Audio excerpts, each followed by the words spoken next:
There's a big Sonic racing. Big Sonic racing with my friend. It's gonna be... Let me think about something real fast. Okay, that was fast enough. It's Friday. Friday on a Saturday, Friday. Can't see it. Feel free to skip ahead if you're watching this on YouTube. I'm just going to be rambling for however long I need to. Blah blah blah blah blah blah blah blah blah.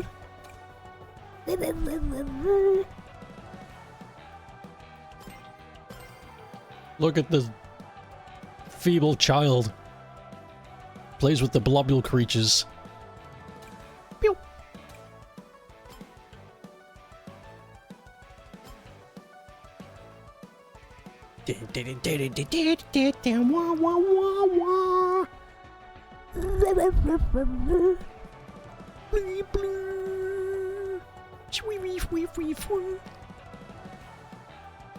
Why do the other two have green eyes?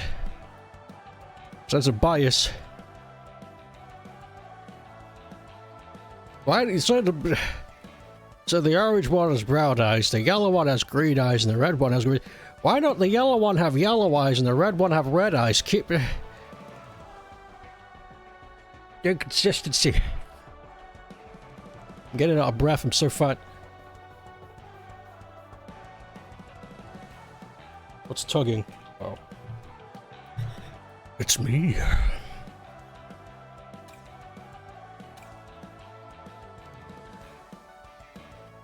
Oh joyous moderate weather. It is an acceptable warmth. My hands are all buttery. My hands are all buttery. There's a somewhat sweet.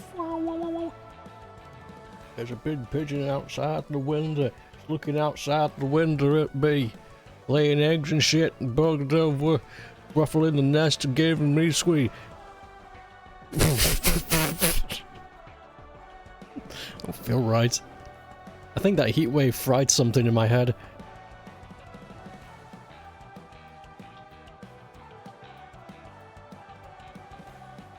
Buttery biscuits?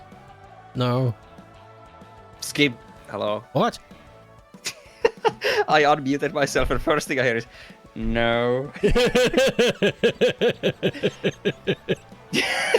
No. You wanna do the shared chat thing? Yeah, let's join forces and... I was hoping you would say no. No. Funny bit. Okay, let me do that real I can quick. do that. I can keep doing the bit if that's what people want. No, no, no. I don't want you to just say no. For the whole stream. That would be good though. I'll do my best, Goody. Who the hell is Goody? Who the fuck is Goody? Okay, let me just find it. Where is it again? Collab. The Twitch, like, stream manager view is so ass because it keeps, like, malforming itself when you open it. Transformation invite a complete. collaborator stream together. There we go. Hello, Start streaming together. Hello, hello. Huh? Hello there. Hello, hello, hello. What's your name? Pat you on the head. What's your name? Invite guest. Pat's slightly too hard. Gets a dent in the head. She gives you a soft dent in your soft spot. The soft part. Alright, did you get the invite? It's there it is.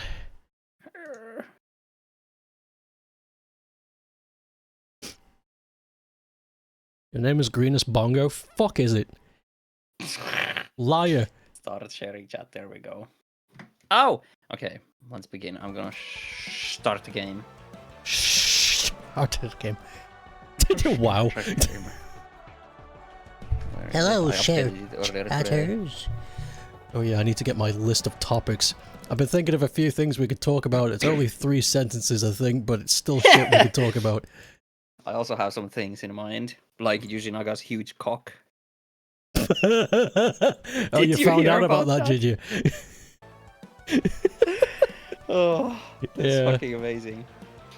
Billy Hatcher and the big cock. Yeah. He's not wrong. I wish. There is a big chicken in that game. That news sent you. It was so fucking funny. I kind of wish the game would have been called Big Cock. It's so you what? So some behind the scenes development conversations happened when Billy Hatch and the Giant Egg was going to be translated to the Western world for the localization.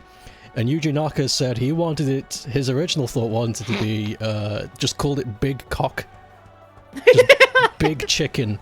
That was his idea. He just wanted it to be called Big Chicken. No Billy Hatcher or anything. Like Just it isn't. Big Cock. Just Big Cock. And, I can't understand why they took that idea down. I, for one, am a supporter of Big Cock game. Yeah, honestly, I think it was just company bias. Honestly, they didn't like him. It's like, If fuck, they that's a ever good idea. re-release, Yeah. if they ever re-release the game, I want it to be called Big Cock HD. Bro, fucking Red. You got red. Oh yeah, we never did. I that. haven't opened the game since, and I just got fucking Red. Red just showed up. Hey, remember me? Yes. I'm gonna play as Red. No. Oh my god! Oh my god, there she is! Oh my god, there she is! Arle, Lady. when are we getting a new Puyo Puyo game? We just got Puyo Puyo Tetris 2, but like, when are we getting a new game? I imagine it's going to be pretty soon because Japan is fucking going crazy with the Puyo Puyo celebration. So maybe there's something in the works right now. Maybe they will announce something like this summer, in the summer game shit. I hope or so. Like State of Play or Maybe something. Tetris Might be 3 down. or maybe something completely new. Not sure. Don't they have a mobile game or something that is ongoing? Maybe, but they can still coexist with main games. Yeah, they could do that. They could do that. I have been feeling the Puyo itch. I've been tempted to stream the first 4 games. Oh, that would be cool. Which I is gonna never be played fun. the old ones. The old ones are fun. 3's my favourite, but I've never played 4 because that's got like... 4 is interesting because that's like the first one to have like an RPG story element to it, and all the characters are like not cartoony anymore. They've made them into like super hyper detailed realistic anime looking creatures. It's like, what the fuck? Whoa. It's so I had interesting. no idea. It was Japan exclusive for Dreamcast. Puyo Puyo N, and it's number 4. I'm gonna look that up on my phone real quick. It's really This interesting. fat guy is talking to me. Well, welcome on board. Puyo Puyo N.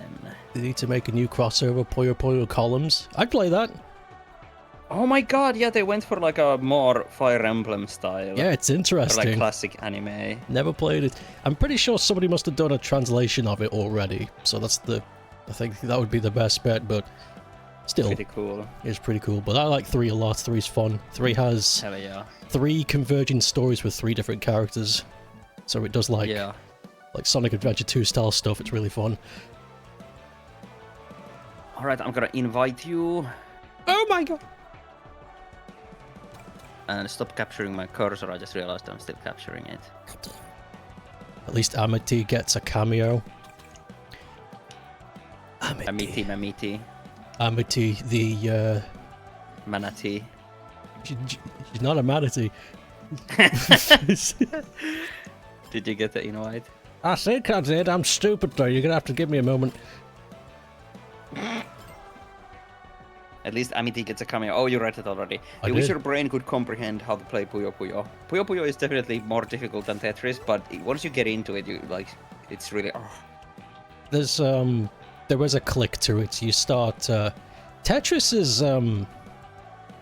is fascinating because it starts to become it's like putting together a giant jigsaw puzzle on the go. And as long as you know what puzzle pieces you're using, you can pretty much just clear the board anytime you want. That's how the professionals do it. But Puyo was like you've got to anticipate the chain you're going to create, And it's Yeah, kind of like annoying because if that chain breaks, you're kind of fucked. Yeah. You gotta like think ahead. Yeah. Build something to tear it down later. I'm actually really impressed with how they managed to cross Tetris with Puyo Puyo.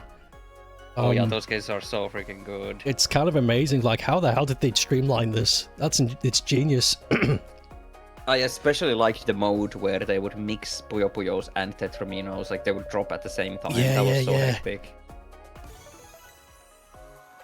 Did you see that leaked Rayman design that was shown in the Reset Era forums? Yes, I saw it. Oh yeah, You he might looks... show it on BlueSky just so you can see it. I saw it. It's the Combat Fatigue Rayman 3 skin. And yeah, it looks alright. My only problems with it are the fact that it's very realistic teeth. You can see the skin pores, you know, all that shit. Like, it should be more cartoony. But design-wise, yeah, I think it's alright. I got no complaints. I just must see if he has thick eyebrows under that mask. You know he will. Yeah, I know he will. That's the worst part. They're I gonna know be he big and will. bushy, you'll be able to see every follicle. Oh. It's gonna look gross. It's gonna look like a Dark Crystal puppet. Yeah. Oh, I forgot to change to Arle. Okay, it's let me just refill it. I like your Banana Mania. Hell Freaking yeah. like that. That's my main stick. I'll keep that shit from now on. Let me just refamiliarize myself with the controls. Oh yeah, take your time. I love the big fucking squishy Puyo at the back of the car. It kicks ass. Eyebrow hater, eyebrow hater! That is true! If I could choose, everyone would be without eyebrows. I would shave them off out of solidarity. Oh yeah, get ready for 3 hours of this fucking Miku Tenkun Seka song again. Because I'm not changing it. We're only gonna be listening to this. There's also potentially a Rayman 1 skin, judging by the leaks. Yes, one of the leaks said that they will have like nostalgia reference retro skins, and specifically mentioned like Rayman 1 design as one of them. So that probably entails that we're gonna get Rayman 1 in 3D, and that scares me. That's gonna look weird, but yeah, I'm keen to see. Yeah, it has been done by fans, and it looks good, so I'm sure it can be done officially. Also, this, oh, this is boosts. Okay. Boost. Boost. I'm actually having a moment right now. I haven't played as Arle yet, and this, I haven't played as Arle yet, so I'm having time. But at the same time, the sound effects are sending me on a nostalgia trip. Oh yeah, it's really because cool. It has, like, that's so cool. I really gotta play as her. God, I love Puyo. Have you ever played? Wait, I think you streamed Robotnik's Mean Bean Machine, right? I think I have, maybe a long time ago. Yeah, I should stream a Puyo Puyo. Bean Machine's The fun. Tetris games are so good. Bean Machine. Oh yeah. Well. No, I just talked over you by accident, and I didn't hear what you said. No, I was just gonna nerd out about Bean Machine. Go. Bean Machine's interesting because normally when a Japanese game is ported to the West, they make it easier because we're a bunch of losers. But in this case, Bean Machine's actually harder because of a piece of code they managed to leave out during the transition.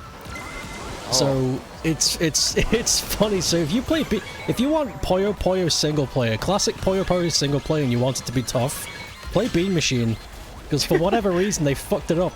They there is no easy mode. It doesn't exist. They forgot it. That's awesome. So it's always on high difficulty. It's crazy. That's actually really fucking funny. Fire Emblem Radiant Dawn difficulty localization mistake. Oh no. That also fucking reminds me of Dynamite Heady. That wasn't a mistake, but still, how they just made Dynamite Heady much harder. Oh yeah. Oh yeah. The music! I wanna squish that Puyo Puyo on your butt. Go ahead. I wish Puyo Puyos were real. Same. Oh shit, you remember that time I managed to get myself those Puyo gummies? Oh yeah! They were so fun. I tried to get another bag when I sent them to, when I sent you the parcels, like, all sold out. It's like, fuck. Oh man, maybe another time. They'll make more someday. Bro, we brought this team down. Yep. The 2 people were #1 lead keepers and we just sucked ass the whole time. They're so mad. Fire Emblem Radiant Dawn kindly translated Japanese easy mode as normal and the Japanese normal mode as hard. Many Westerns, yourself included, got fucked by that. Oh, that's funny. Ooh, lol. Oh, this joke will get many. What the fuck did I say it like that? This joke will get many. You're so right. Oh my god. I got something itchy in my nose.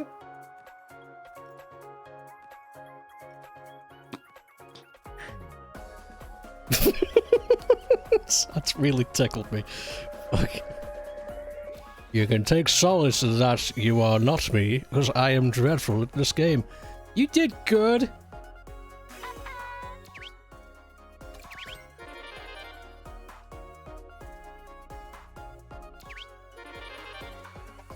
I can't do this without a mirror, sorry.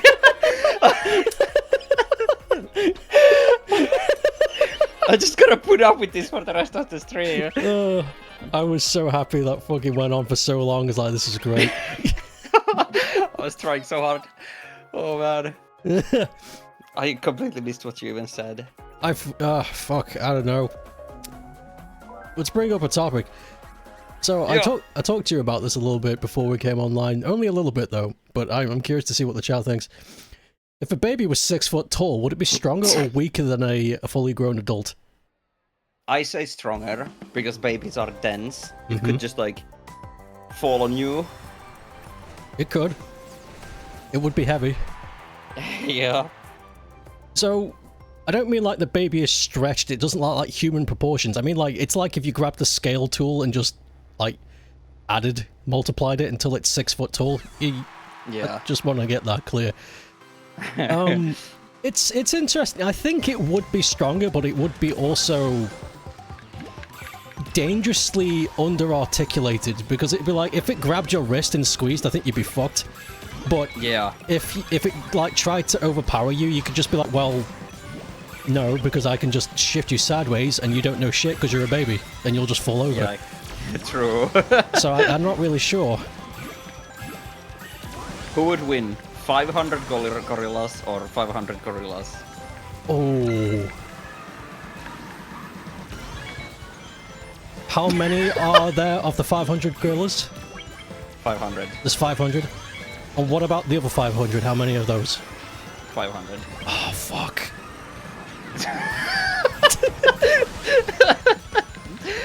That meme was so stupid. I think the guy with the fucking gun might win. I don't know. That meme was fucking stupid. I don't know. Yeah. It's like one guy with a gun or 500 guns. The guy with the fucking... the tool that can shoot compressed bullets, I think. But... Yes? He has to reload, and in the meanwhile, 10 gorillas fucking charge at him. Like, this is crazy because it's so... The meme is so stupid and pointless, but it also actually makes you think, like, but hang on. But wait, what if...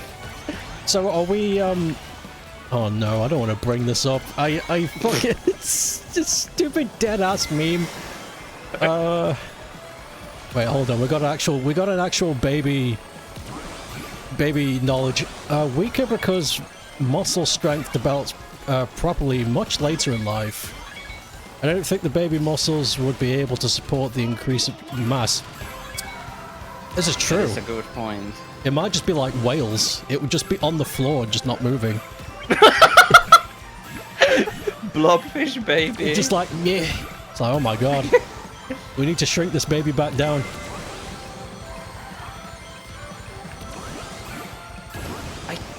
Either everyone has gotten so much better and I just don't know how to play this game anymore. It could be. I'm just last constantly. I don't know what to say. I think it's just, it's both. I haven't played in a while and everyone else has been playing. I think, honestly, yeah. One gorilla-sized toast or 100 toast-sized gorillas. The fucking 100 mini gorillas would win. That would be really funny. They would punch your toes. Yeah, toast is brittle. It would they'd swarm it like a bunch of ants and just... Also, fucking, like, 5-inch tall gorilla. That's a great idea. I want that as a pet. It's just hanging out on my desk. Ooh. That would be so awesome. It's like sitting there and eating like some tiny food, like the way gorillas munch. Just like... Say, hey, Bongo, what's up? Bongo. Bongo. That's a good meme. Connect 4 except harder and merciless. I'm gonna show that on stream real quick. Dr. Robotnik is not messing about with that.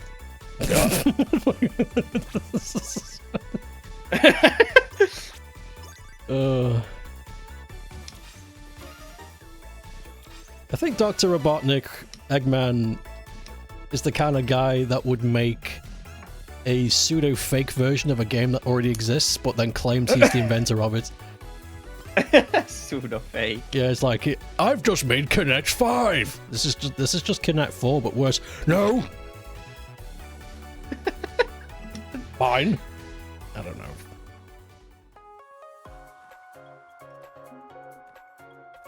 I'm still not trusting enough to go to Arle. What do you mean? What's gonna happen? You're gonna explode? What do you... I'm gonna suck. Don't. Take it out. Take it out of the mouth. There you go. It's not supposed to be in there. That's highly toxic. If we... I succeeded. Sorry. I was... Succeeded in what? What's happening? I had to use my phone as a mirror, but now I'm no longer bothered by my nose. Did you take it off? What happened? Yeah, I had to dislocate it. The fucking Master of the Skies bit where the turtle guy chooses off your nose? What the fuck are you talking about? Oh, Bikini Bo- I forgot SpongeBob is in this. SpongeBob. Did you see the new adorable Sonic Channel image? Let me have a look.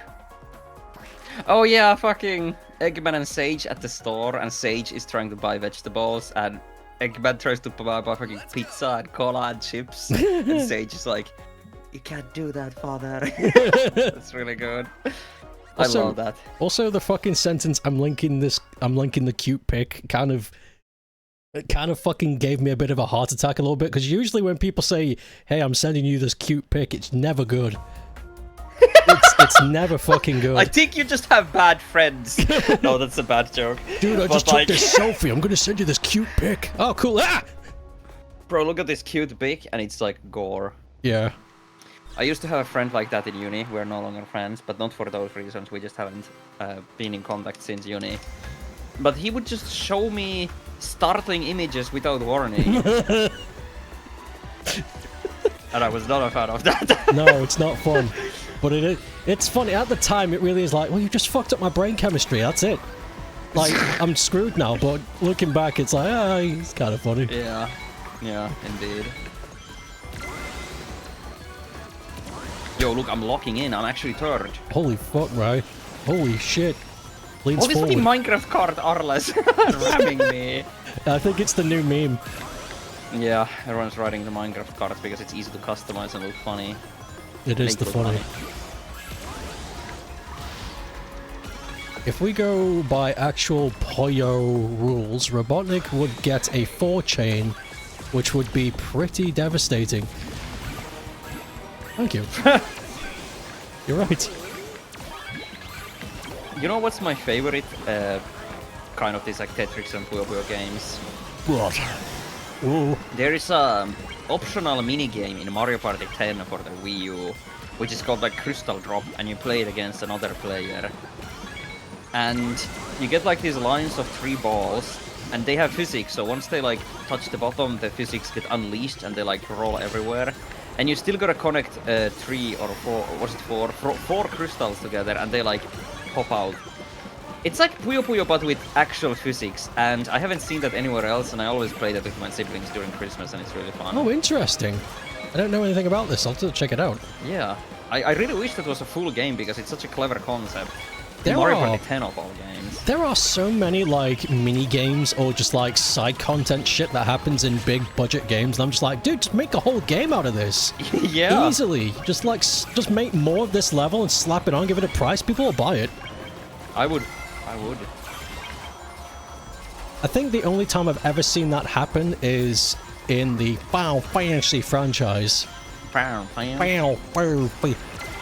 forget which game started it, but there's a card game inside one of the Final Fantasy games that uses like proximity. So it uses proximity mechanics. So it's like you have a grid of 3x3, so it's a 9-shaped grid. Triple triad, that's it.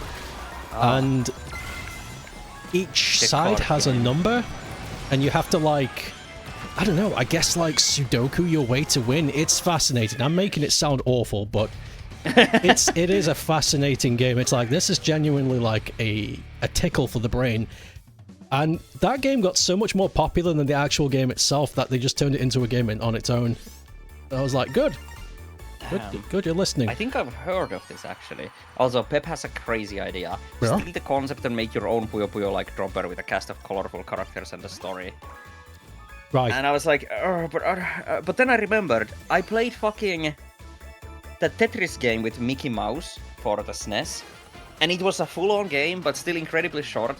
So it wouldn't even take that long to make that happen. I like draw characters for the sides and shit. Right. You also have, you already have a cast of colorful characters. Yeah, that is true. This could Scoop Kick Drop. Yes. This is Scoop Drop, just ice cream blobs. Bro. That's Actually crazy. This is it. This is the side game, the side gig. This is the game. This is canonical. This is the game that happens in between Scoop Kick 1 and 2, where all the characters are not enemies anymore and they're just hanging out. That is actually, my brain is brewing. my big bouncing brain is brewing. Write it down. Okay, I'll write it down. You know, also uses Puyo Puyo rules. Timon and Pumbaa's bug drop on Windows 98. I've not thought about that fucking game in a long ass time. Timon and Pumbaa? What? You know Timon and Pumbaa from Lion King, the meerkat and the pig. Yeah. They have a game called Bug Drop on Windows 95. Along with a bunch of other mini games.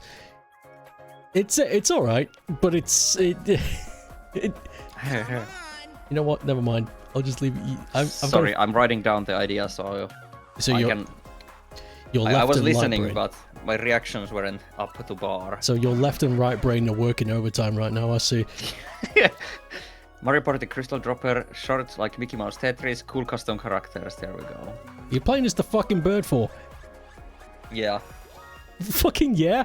Fucking. Oh, you said what? I heard like wait. Like I thought you just like said it like, oh, you're playing as the bird. The way you were just like, yeah, like you got caught and you were confronting me or something.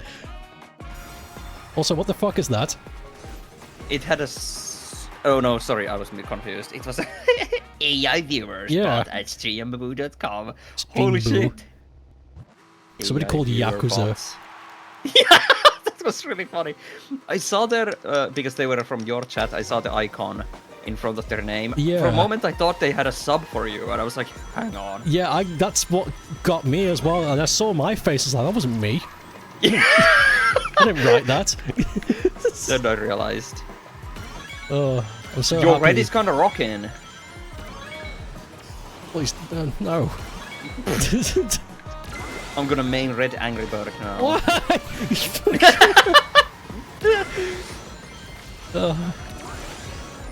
Fucking pigeon. Oh my god, he sounds like Pingu. He goes like meep meep meep. Newt. They should put Pingu into this game. I think I think Pingu was already modded into this once upon a time. Oh yeah, could be. I should look at the new mods, see if there's anything funny.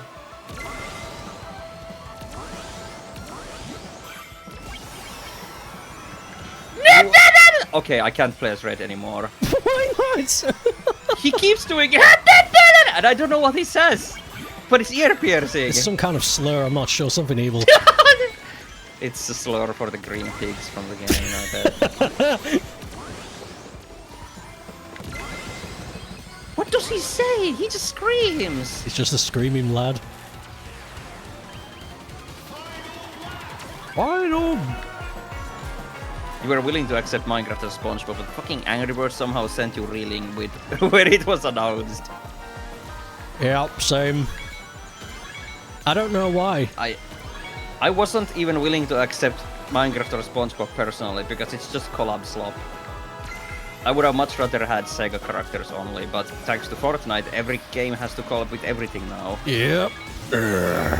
Yep.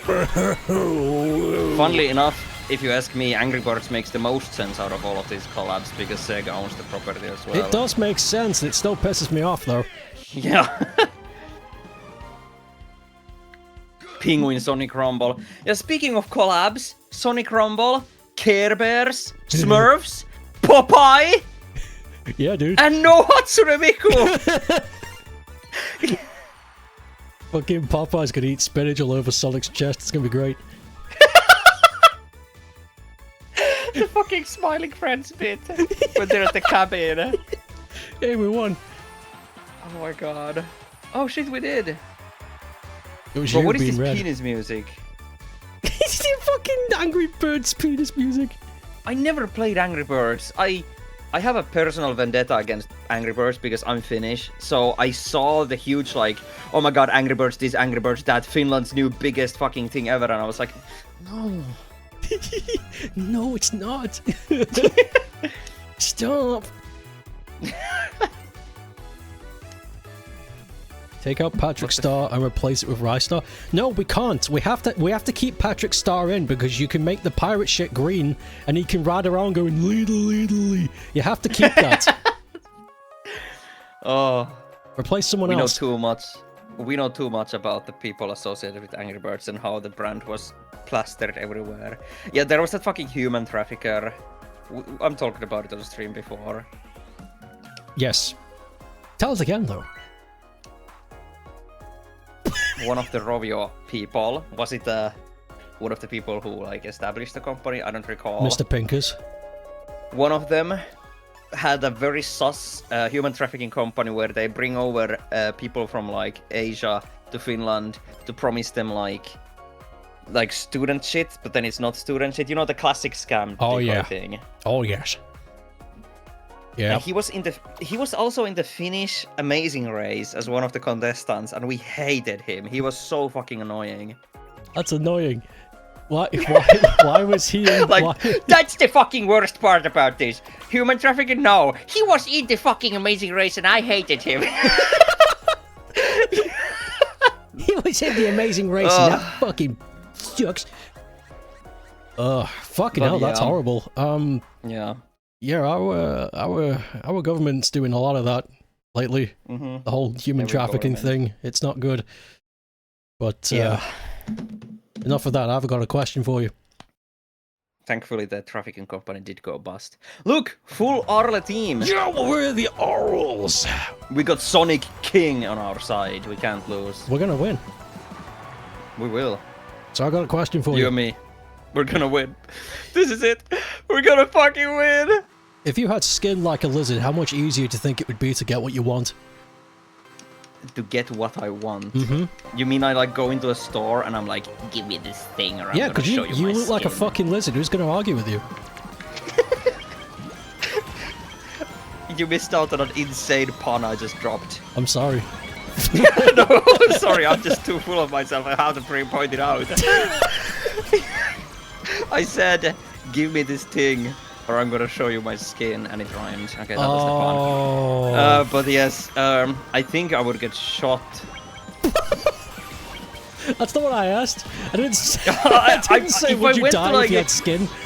If I went to the fucking Lego store, and I had green reptile skin, yeah, they would call the cops on me, and I would not get my Lego set. I guess it wouldn't be easy. My paranoid power fantasy brain, I imagined having reptile skin would just turn you into like a local celebrity, and you could just have free food. They just started worshipping you as a god. Oh, he's back! It's Lizard Boy! Yep, it's me! Now give me the new Lego set. You get sponsorships and shit. Rhyme is not a pun or wordplay, rhymes are You had to sleep on half a bed tonight because the other calf was covered in cables and all your PC stuff. Why did you have it in your bed? Why do the cables have more of a right to sleep than you do? Just take the cables off. Put the cables at the floor, bro. I mean, I'm sure it made sense to you at the time, but it just seems a bit odd why you'd give your cables your bed. You know, what's on your floor that we don't know about makes it you worthy? It's fucking cables. You don't... I think there's something missing here. Something's off. We're missing an important bit of detail. Off!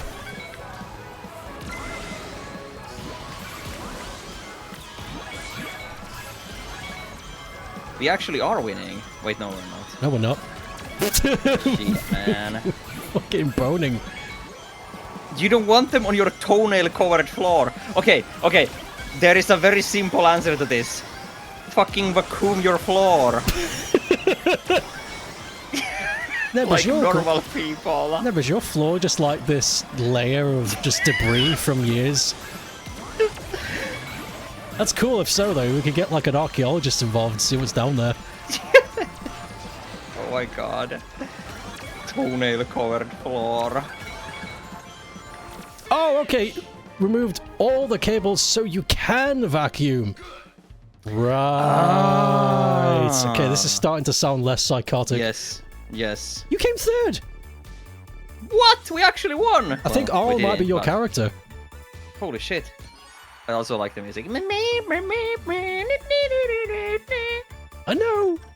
Oh, this is good. I like this.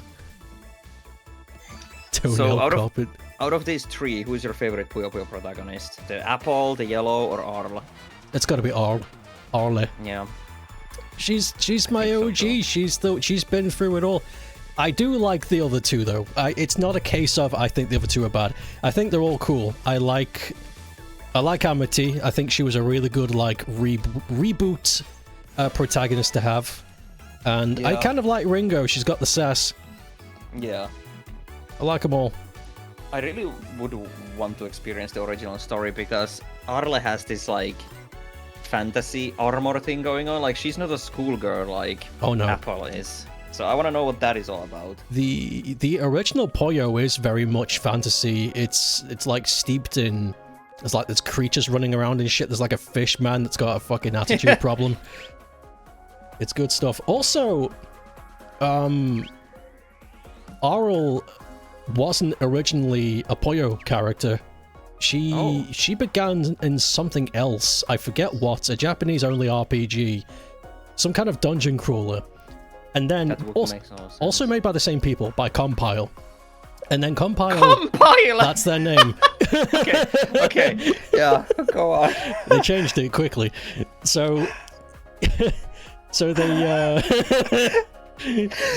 so then when they made Puyo, they were like, let's just take Arle, the main character from our RPG, and just stick her in this. And Puyo took off real fucking quick. Like, it exploded in popularity that people don't even know about the RPG, so people just assume she's from Puyo, and it's not. That's very cool, actually. Not her first game at all. Reminds me of how Minecraft Steve was also first from a Notch's other game before added to Minecraft. Yeah, what was that game called? Fucking blocky... It was the fucking dungeon crawler thing or something like that. It's always a fucking dungeon crawler. I also want to make a dungeon crawler. Why haven't I done that yet? Yes, you should. You should make a dungeon crawler and call it... Scoop Kick Dungeon. Scoopy Dungeon! It's just every game is Scoop Kick. Oh, Minecraft Steve was from GTA. Ah, yes, thank you. That makes sense. Oh, yeah. I forgot about that. The next Puyo game is a crossover with Musha. What the fuck? How would that even work? Is Musha the pregnant ship? No. I mean, kind of. It has the yellow feet, the white wings. No, that's the not. blue visor. No, that's Okay. Orpa. That's. There we go. There we go. That's Fantasy Zone. Now Musha is it's a shmup, but it's a top-down shmup. So from bottom to up, it scrolls upwards. But Musha is special because its soundtrack was composed by fuck, I forget his name, but he was a prominent heavy metal artist in Japan at the time. And people were like, fucking Michael Jackson's making Sonic music, why don't we just do the same? So they got this guy, this fucking nutcase who just makes amazing, like, metal music. It's like, hey, could you make the Musha soundtrack for us? And he did, and it's... some people just like that game simply because they listen to the OST. It is... That's really cool. It is mental, that OST. It's fucking crazy. Fix the game, too. When... Yeah, I gotta look this up. I love it when uncommon or unorthodox musicians are hard for video games. It always results in something great. It's great. They should do it more often. True. I forget his name. I feel bad forgetting his name, but the drummer that made the Spyro music. Copeland. Copeland. That's another good example. Stuart Copeland. Yeah, Spyro has a very distinct drum-heavy soundtrack, and I love it. It is nice. It suits. That's the thing. It's not like it's okay. This is good music. It suits like the world, the character. Yeah. Like it. I don't know. Sometimes things just line up. It's great. Another great example is Rayman Origins, because musicians for that were not from the video game industry. That's really nice. I had a feeling, when I was listening to it once upon a time, it's like, this music doesn't feel video gamey, but it's still great. Yeah. Oh no, I was like a turd and now I'm 12. Ain't that how the biscuit fumbles? That's how my fumble is. Fuck. That's how my fingers get in.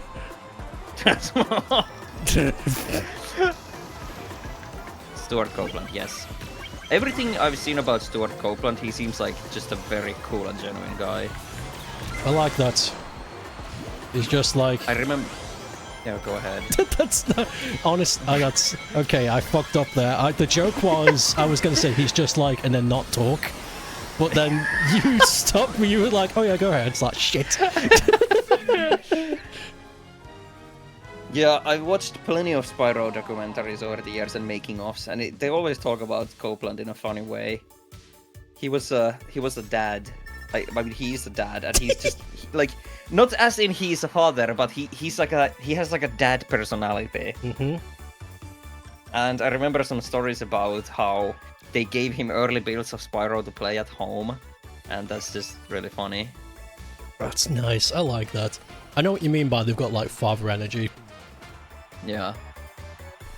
There's just something about him. It's just like, you know what? I could listen to you. I could listen to you. You just tell a story and I'll just listen. Yeah. Listen to some host where you never actually ever seen gameplay of the source of the game. Same.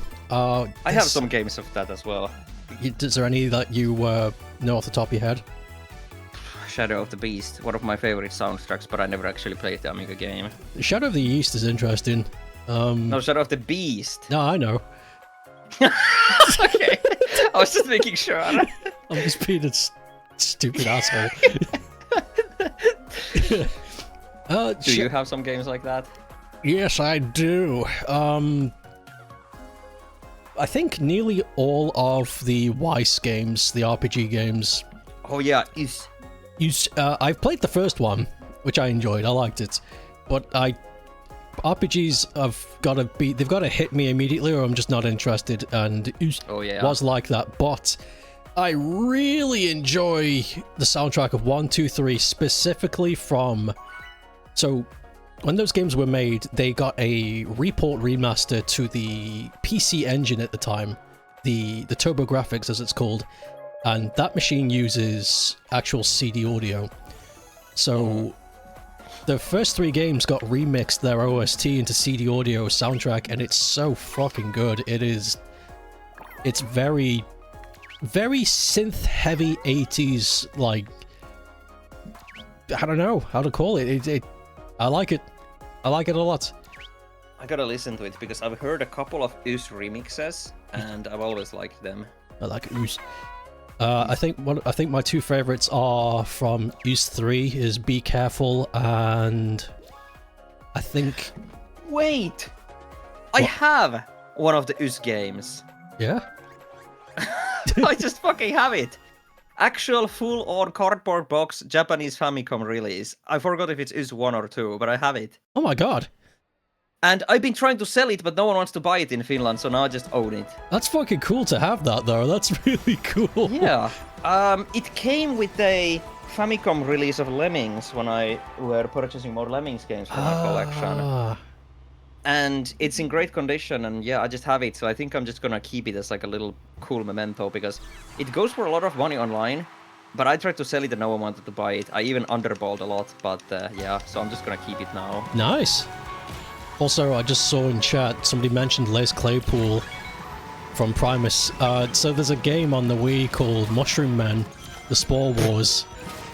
The game itself is unremarkable, but the soundtrack for that game is fucking weird.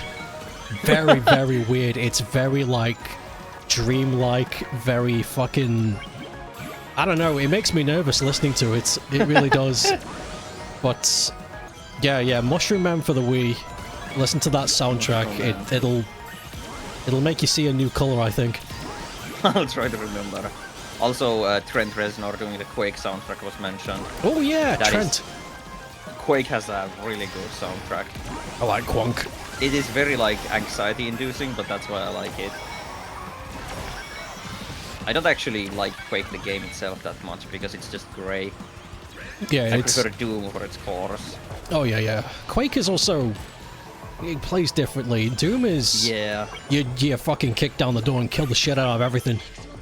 Doom, it like feels more snappy, and Quake and the beginning of the Quake engine that was later used for the other games, it feels very floaty and like you're not actually interacting with anything. This happens in Half-Life as well, but original Doom, very snappy, very responsive. It feels like you feel the girth of the impact, but that doesn't happen in Quake or Half-Life. No. There was a rumor way back when id were done with Doom Eternal and the DLC that we were going to get a new Quake game. Oh yeah. But that never happened, and we got that Doom prequel instead. Yeah, the freaking Dark Wars, Dark Ages or whatever. So I hope that's still in the cards. That game. The thing is, Dark Ages is very Quake-like, so I genuinely wouldn't be surprised if it started as a Quake game, but they retooled it into Doom for brand recognition reasons. Shit, you might be right. It's like, this is too risky, we spent too much money, we can't sell this as Quake, so just make it Doom with swords. Yeah, basically. Also, good evening, how are you? Hello, welcome, I'm doing good, we're playing some Sonic. You just remember, did you guys hear that Activision has filed a trademark for Crash Bandicoot movie and TV show? They're trying this again? Well, I guess third time's the charm. Let's go, Rye, run front. Go, go, go! Oh my god! Oh my god! Go! We actually did! Oh my god! Just the trademark might not go anywhere. Yeah, that's true. But still, interesting.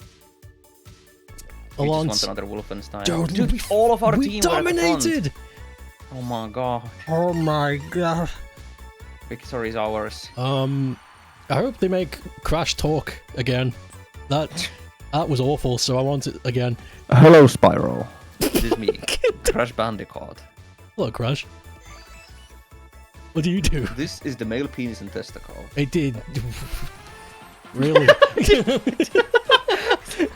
Hello, Mario. I love that video. Yeah. Rumor is that Wildbrain is making a Crash TV show, which, if true, is promising. What has Wildbrain done? Why should I be excited? Hands on the table. Tell me why I should be excited. We need another Wolfenstein. I actually agree with you. I think we should get a new Wolfenstein. It's been long enough. Like I haven't played. A clean slate.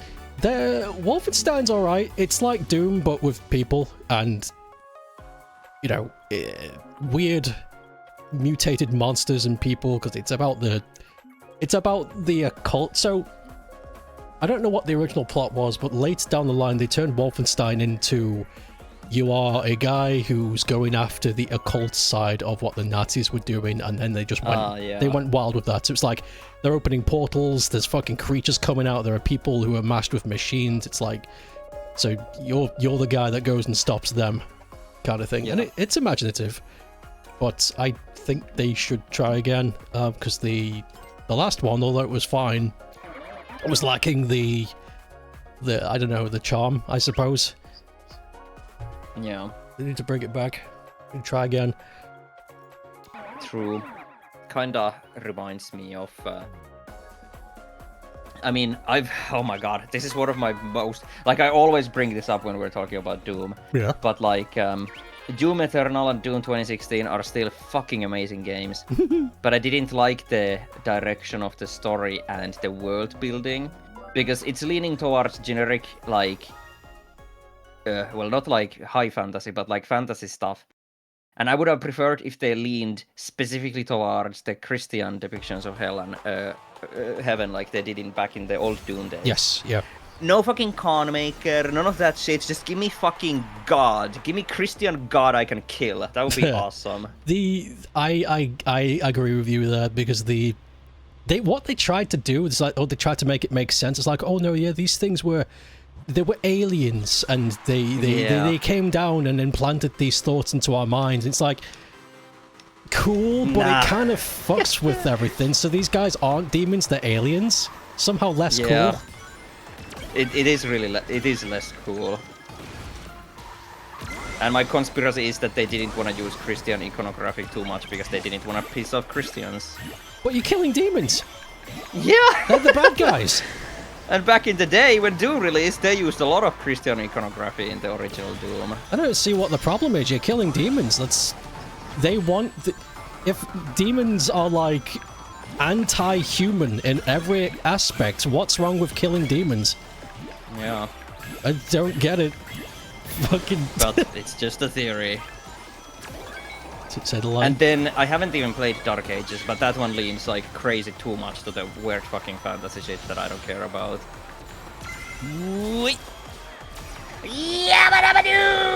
Dude, I want a Doom Flintstones game. Dude, that sounds like something someone could have made, like a WOD for original Doom where you play as fucking Rick Roll or whatever he's called. Rick Stone, Rick Roll, the main guy who goes like Yabba-dabba-doo! Fred Flintstone. Fred Flintstone, there we go. Mr. Richard Roll. Rick Flintstone. Rick Flintstone is the self-insert that becomes friends with Fred. He's like, wow, Rick, you're actually really cool. Why don't you become my new best friend? And then they kill Barney. That's right. Hey, let's kill Barney. He's boring. Hey, Fred. Did you see the leaked image of Rayman's new design? Yes, we talked about it a little bit at the beginning, but let's I can talk about it again. shortly. And then a third time. I think it looks good. My only worries is that like they have realistic teeth, they have the skin pores, they have all that fucking detail that I don't want from my cartoon characters. And I must see him without the mask on, because I'm worried he will have thick, bushy eyebrows. And yeah, but other than that, looks good. I'm happy. I got no big major complaints. I can live with the other things, even if I don't like them. Like the skin pores. I cannot wait to see Rayman's sweat glands. That's gonna be great. The fucking skin pores is the new eyebrows. Like, it's okay if you've got a human character who's got skin pores, whatever, you know, that's normal. Fucking seeing Rayman with sweat glands. With sweat glands. He's a fantasy creature. Who gives a fuck if his anatomy is similar to ours? Just... Yeah. Whatever. I don't want that. I don't want that. Puyo. Welcome, Puyo. Oh, Puyo. I rolled in the grass. I rolled in the air. What? What's that username? Lustful Kinks? Let's find out. I just saw Lustful Kink, and I thought it was Kinks. It might be. Let's see. What kind of texture would I give Rayman's face? Do you see Arle here right now? Like that. Not Lustful Kings, although they should do. Oh, it was something else. But yeah, just like this smooth cartoon character. skin. Yeah, I agree. Or like Eggman right there. Eggums. Oh yeah, Watch me eat Eggman. Hey, we won twice in a row. Wait, did we? Is this our second win? Or did we fumble before? We'll find out. It needs to have something or it'll look like plastic. No. that's why Rebutal. No. Yes, we got the win streak. No. Holy shit, that's 4 times points! Whoa. And we got the win streak too. This music is so jolly. I got the fucking Poyo horn. Oh, is it the explosion? It's the... I'm not sure what it is. We got the win streak! Because Big chain! Holy shit, oh, we got so many! I got the horn too! What is this? We got so many points! We're already near the end with this. You want that Castlevania Doom mod to be a full game? It was a full game! Why do you keep forgetting? I streamed the whole thing! Bro, this full fucking game is so fucking good, but I wish it was a full game instead. I will stream it again. It's been like 5 years. I'll do it again, but it's just... I want more! Give me more! That's true. It was Let me a change good... the horn. That Castlevania Doom mod was really fucking good. The quality. Okay, Poyo horn. Oh my god, that's great. It spawns Puyon boss. Poyo boss. Oh, did it save?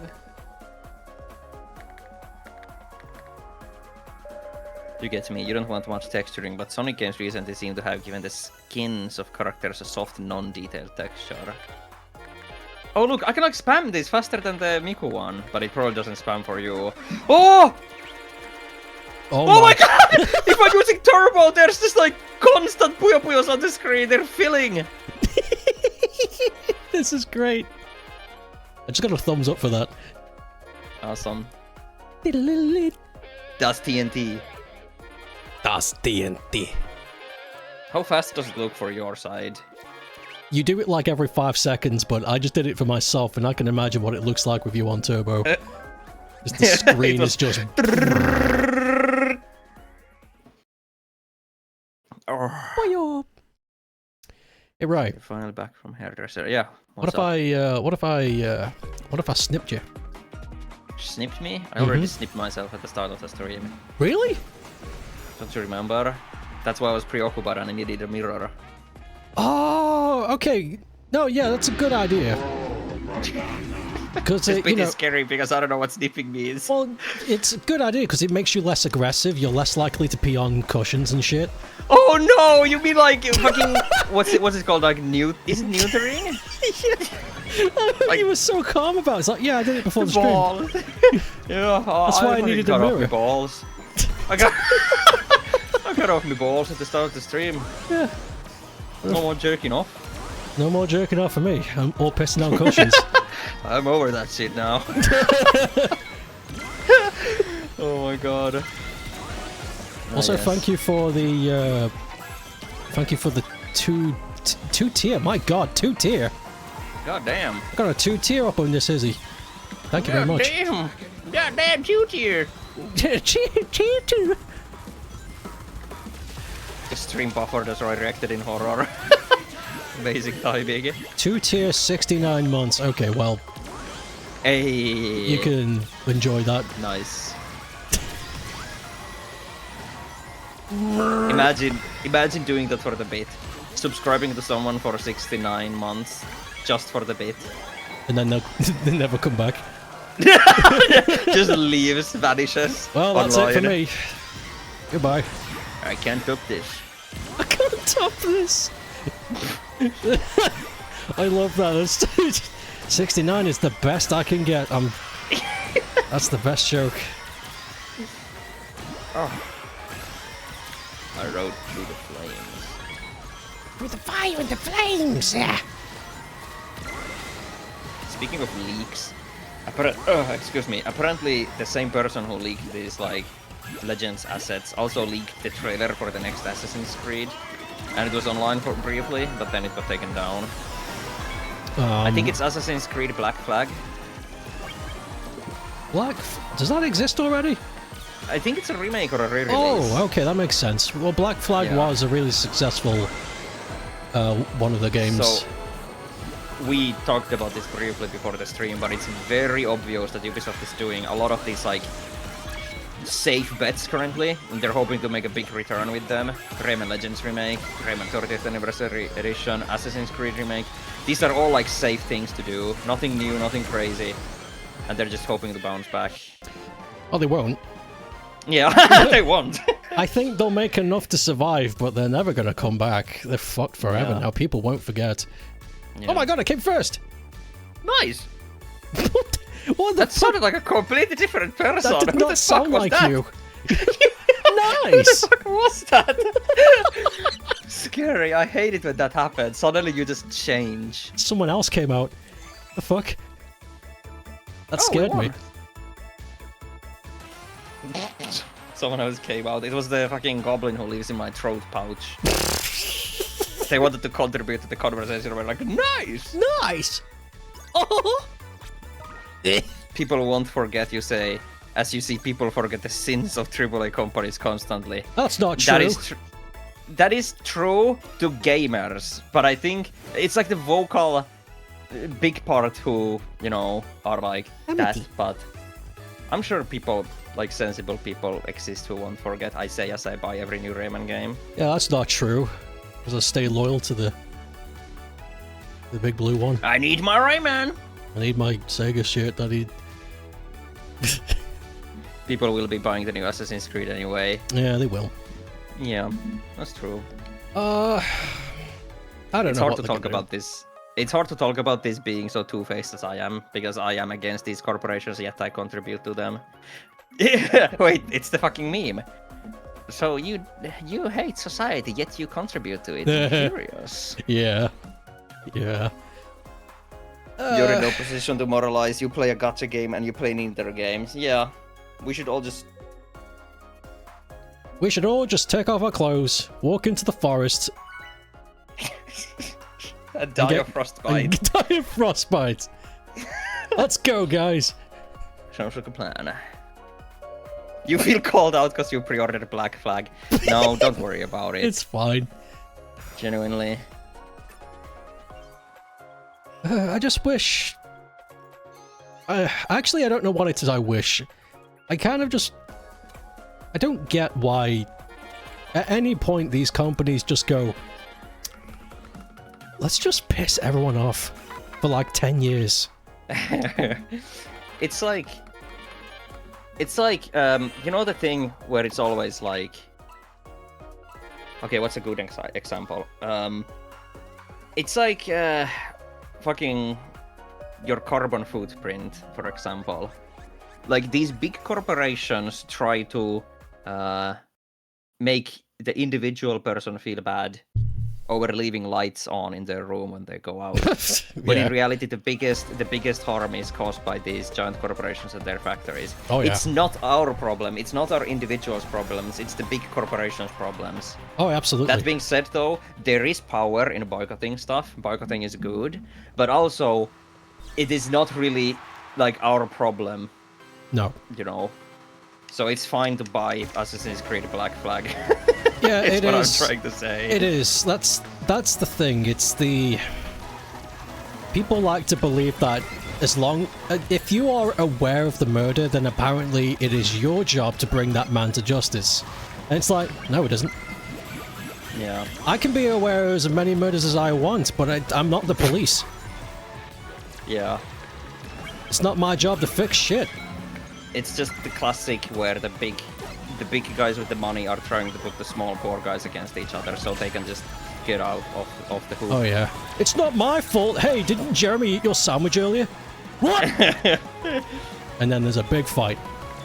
There's a lot of things like that where people forget that it's some third party trying to pit us against each other, and we gotta like instead band together. And Oh, absolutely. Yeah, that's not be at our own throats. No. No, yeah. I mean, that's... I think that's how it's going to be for... I think until the 11th hour when we have no choice but to band together, it's kind of going to just be like this until then. But at the moment, I actually feel like there's a healthy balance. Even though I mean, it's done deliberately. It's shoved down our throats all the fucking times. Like, look how shitty things are. It's your fault. Ah! It's like, well, Yeah. well, no, it isn't. You're making it look like that way because. I mean, I'm gonna sound like an asshole for saying this, but I'm not terminally online. I go out into the world. I'm rarely online. And it is bad, but it could be so much fucking worse. Holy shit, there's a lot of good still. Like, a lot of it. And honestly, I truly believe the reason why they're doubling down on the pressure of propaganda is because they know they're losing. It's like, shit. these people are actually really, really good at maintaining peace and order. We've got to double down. Yeah, when you're online, you see the bad stuff. That's why touch grass is a meme for a reason. It's true. Touch grass, go sit under a tree. Some people just like... This is not, by the way, I must preface, this is not blaming anyone, but it is... Sometimes you can just see people online like spiral because they are constantly fed these horrible news online. Yes. And I'm not blaming those people, I just wish they could detach, yeah, same. unplug. Like, I wish the best for them. I think I've said this a couple of times. I talk to my 2 mods once a week, as per our therapy session, because I think without it we'd go on a killing rampage. And I think I said to them once, at this point I don't really know what leverage of the moral calamity I'm at, because I don't really think I have any. As weird as it is to say, I don't think I have a moral compass. I think I just sort of... I err on the virtue of caution and just try my best to see if there's any maintained peace to get. We won again, but yeah. And we won again. No, we didn't. We came third, you liar. Oh shit, I'm sorry. Also, yeah, we finish your thought and I'm gonna read Pep's good message. And then, I think there's something I said and I was just like, I kind of just want this to be the case even though it's never going to happen. I kind of just want everybody to just calm down. And I know that's like, it seems kind of rude to say that, but like everybody collectively around the world, just take a couple of fucking breaths and just stand still for a sec.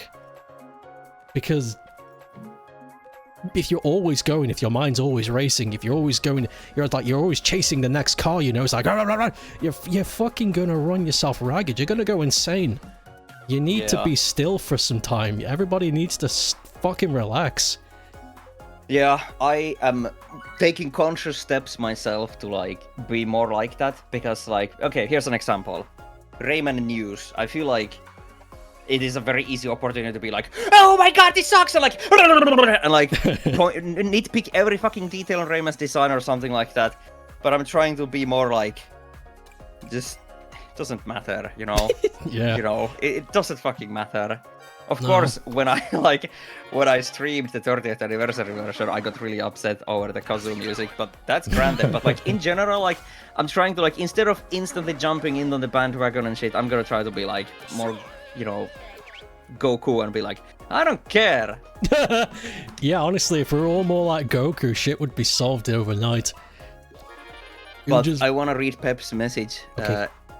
I think you need to consider how many steps away your purchase is from funding something truly heinous. Like in terms of Microsoft, you're 2 steps away from funding genocide. That is true. There is even a term for this. I forgot what it's called, but it's the chain. The bigger the chain, the lesser the effect of your money is. Okay. Example, there was that one of these companies that produces like collectible video game things. Not limited run games, but something like that. And they produced a new Rayman Game Boy Color physical edition thing. Oh, them. And the owner of that company also owns a weapon manufacturing company and contributes to both sides of the war. Jesus Christ. Or any war. And that's like, that is very close. If you purchase that, your money will very closely go to that cause. But if it's like, if the chain is bigger, you know, then your money won't have as much effect. Yeah, it gets... And Pep also added, which is not the case for most other game companies. Yeah, like there ain't no... I mean, as far as you know, I don't really. That's a scary concept to think about. Ubisoft making weapons in the basement. But yeah, it is true. The chain. You gotta think about the length of the chain. I don't know. You know, the Grease Delimont family is very old. Yeah. Old money tends to have scary pockets. It is scary. Yeah. Let me scroll. I want to read if people have other good things to say about this. Sometimes it's hard whenever you see bad news as much as you do. Yeah, just gotta try to oh, I tapped out. Just gotta try to fucking remember to relax and take a step back and actually think, like, does this affect me? Yeah. Nah. I'm trying to be more like that. It's hard, and then it can come off as apathy to other people, but that doesn't matter. Those people don't matter because I know what's real. No. The apathy, the type of apathy people are afraid of is not Jesus. Fucking hell. It's not Jesus. It's not Jesus. And then I disappear. You never hear from me again. No. So the type of apathy that people are afraid of, it's like you're just gonna let things go to shit, and it's like, no. Yeah, there is a clear difference. Closing your eyes to horrible things is not the same as realizing this doesn't affect me and taking a chill pill. Exactly. And I think also we gotta realize that there's a horrible pill we've been fed over the course of fucking forever. I think Disney is partly to blame for this. And the message of, if you try, you can do anything. And it's like, no. I'm just one human. I can't save the world. Yeah. You're wrong. It is a fantasy. It is a fantasy. And people, when they're not realizing that, they have a panic attack. It's like, fuck, I can't fix the world. Oh, fuck, who can? We're all fucked. It's like, no, that's not it either. I don't know what it is. I don't know who's to blame. And I hope there's an afterlife so I can fucking chase that ghost. But there is a fucking mindset that's been fed to all of us that's given us, like, a directional lens for the incorrect priority of life. And I think I need to sit down and really think about this for a long time to have, like, a better answer than that. But I genuinely do believe there is something like that sniffing around in our culture somewhere. When I say our culture, I mean like the global culture everywhere. It's infected everything. True. And Pep has a good point. That is a US cultural propaganda thing. The US American culture is very much like that is a huge part of their culture. But if you compare it to like another culture from the opposite side of the earth, it's not as bad. But definitely, and since we live in the Western world and we speak English and we mostly talk to American folk, we get a huge like glimpse of that. But imagine you didn't speak English. You only spoke, like, I don't know, Spanish. Yeah, and you only hanged around in the Spanish internet. You would have a completely different worldview. True. Sometimes. Sometimes. It's hard to know. US culture has been affecting the Western world especially a lot for the past 100 years. Yeah, it's called Americanization and I hate it. I actually been following some scary shit recently. And I don't know why I brought it up, because I don't want to talk about it. You don't have to. It legitimately, I started reading it. So, I'm not going to talk about it, but I'm going to talk about how I got there. So, you know how you follow rabbit holes sometimes, and you're just like, oh, this is cool. I'll just go, like, where did they get this? Oh, this is a fun idea. Oh, what referenced this? Oh, this is cool.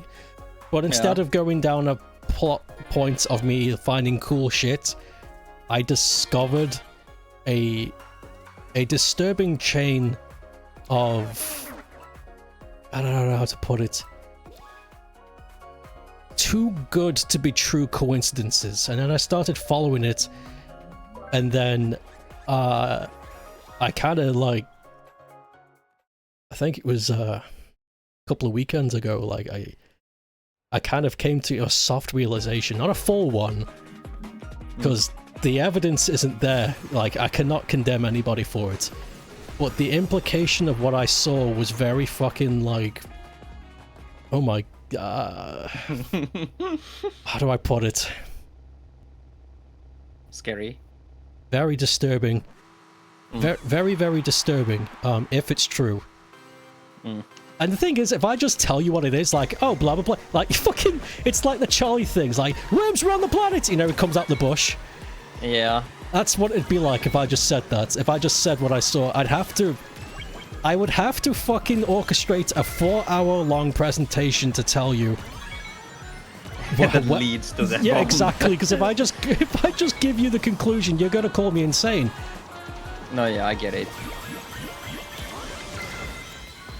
Down the rabbit hole. Down the rabbit hole. Also, people said, yeah, the company I was talking about earlier was Mod Retro. Oh, Don't buy Mod Retro products. No, never bought. I think I've never bought a Mod Retro project. You don't know where the U.S. culture mantra of "if you work hard, you will succeed" comes from, but it's tied to capitalism. Yada yada yada. Yeah, exactly. God damn it. So how about that Connie? I can spill some Connie beans. Do you like beans? My testers have finished testing the game. Oh, sick. So next up, I will test the game and see if there's anything I can find, and then I will release it. Oh my god. I got no like time frame in mind yet. It's gonna be soon, though. I gotta make the release trailer. I gotta make the Steam assets, but yeah, soon TM. I don't know, because I'm not you. I'm not behind the scenes at all. But I'm just gonna throw out a ballpark. Early autumn. We'll see. That's what I'm gonna say. I'm not expecting a yes or no. That's just my guess. Like, based on how quickly you work. Yeah, I genuinely have no goal in mind either, except this year. So it's like it could happen then. We'll see. We'll see. I hope I'm right, because that would be lovely. Yeah. Summer ends, we get a fucking cozy ass game. Fuck yes. Oh, cozy. It's cozy aesthetically. Hey Pep, is Connie cozy? But yeah, I know what you mean. Woo, but yeah, Connie isn't cozy.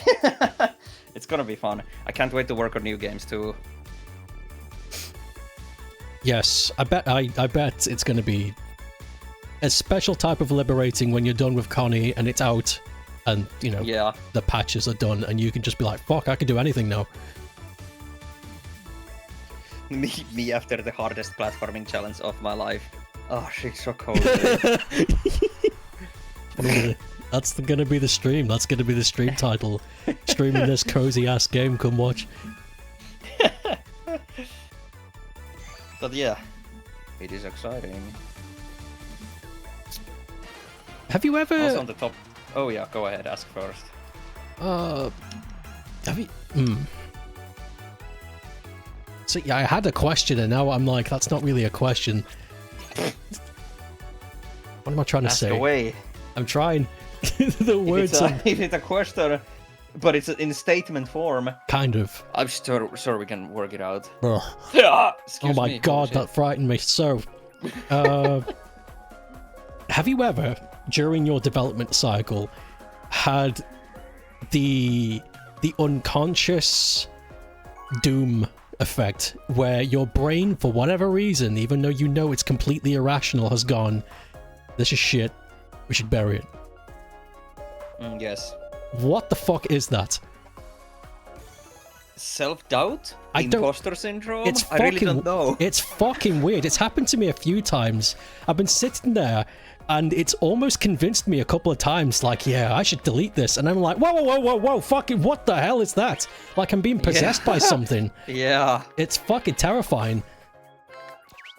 During the development of Connie, I had a couple of instances where I was like, this is never going to end. This project will never be finished. But here we are. It's finished. Well, technically, you know, I just need to test it still, but it's finished. It's version 1.0. It's done. You think it's like a survival instinct thing, but socially.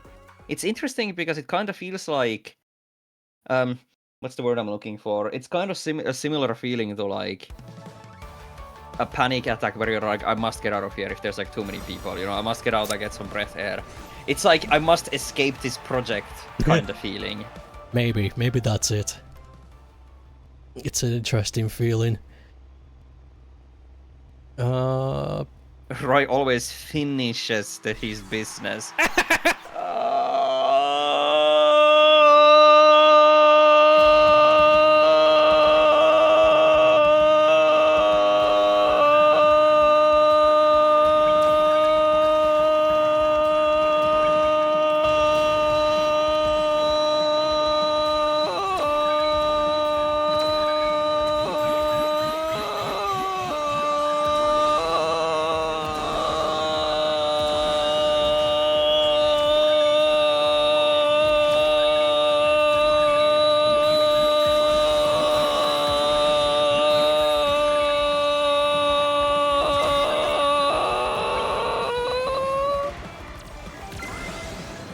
But that Sorry, start of the fucked yearly stream.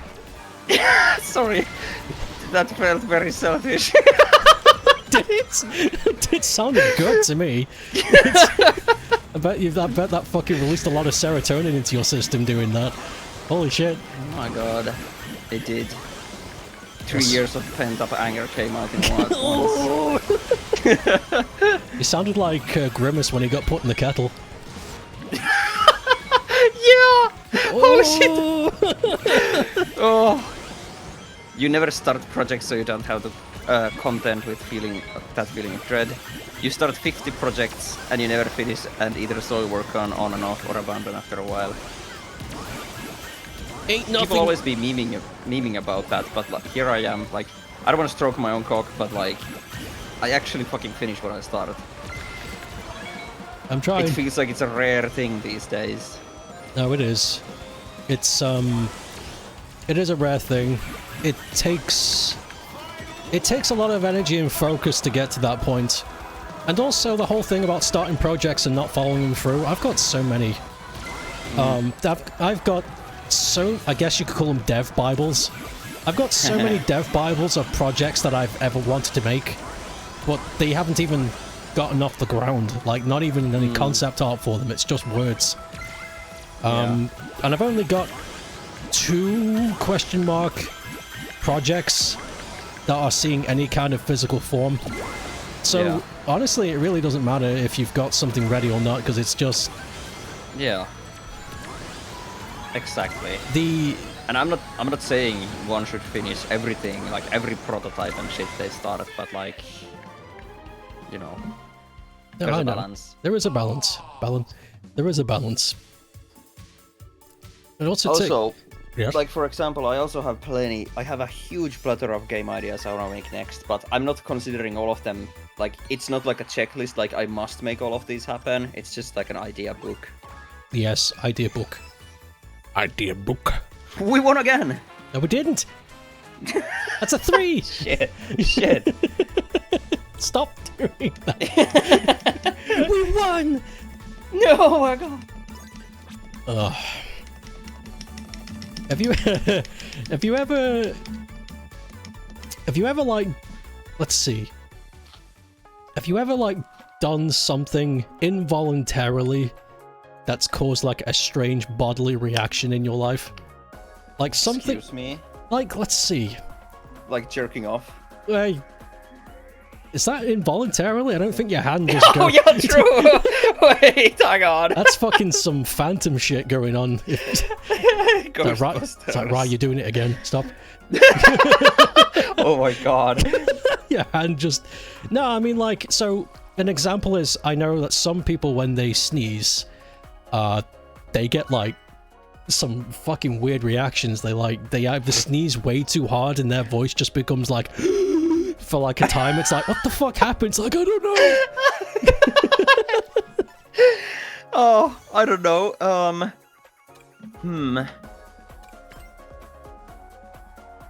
don't really know. It's hard to imagine. So my ears pop when I shit too hard. That's a weird one. Let me think. I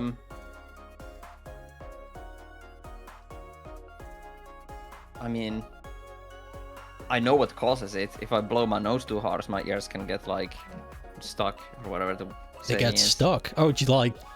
Feels like there's Muffled. something in there. yeah, they need to like pop. But that's because I blew my nose too hard, so the Exactly. pipes inside got like. So there's one that I remember seeing. This doesn't happen to me, but there's a weird thing that I see where people try and do the squat thing. And it's particularly people, they don't fucking fart. Oh, okay. They might fart, but if they... That's not what I'm talking Sorry, about. I just got reminded of that video. No, go ahead, finish your thought first. Never mind. So, it's particularly people who are flat-footed when they squat, because I'm not one of those. I balance on my toes and the ball of my toes, not like an entire flat foot.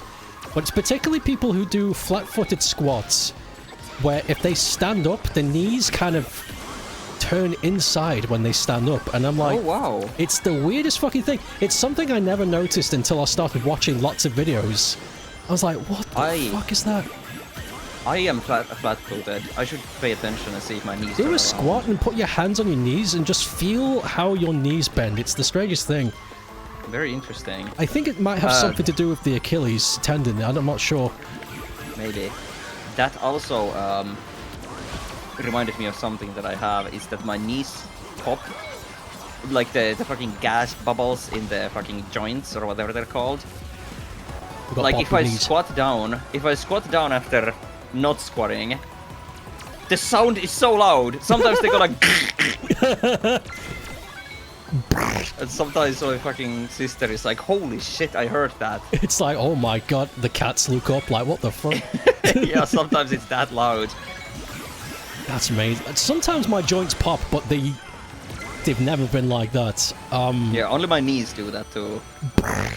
That's strange. Cool though.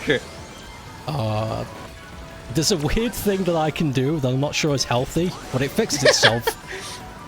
One of my ribs on my left side of the rib cage, I can push in, and it'll stay there for a time.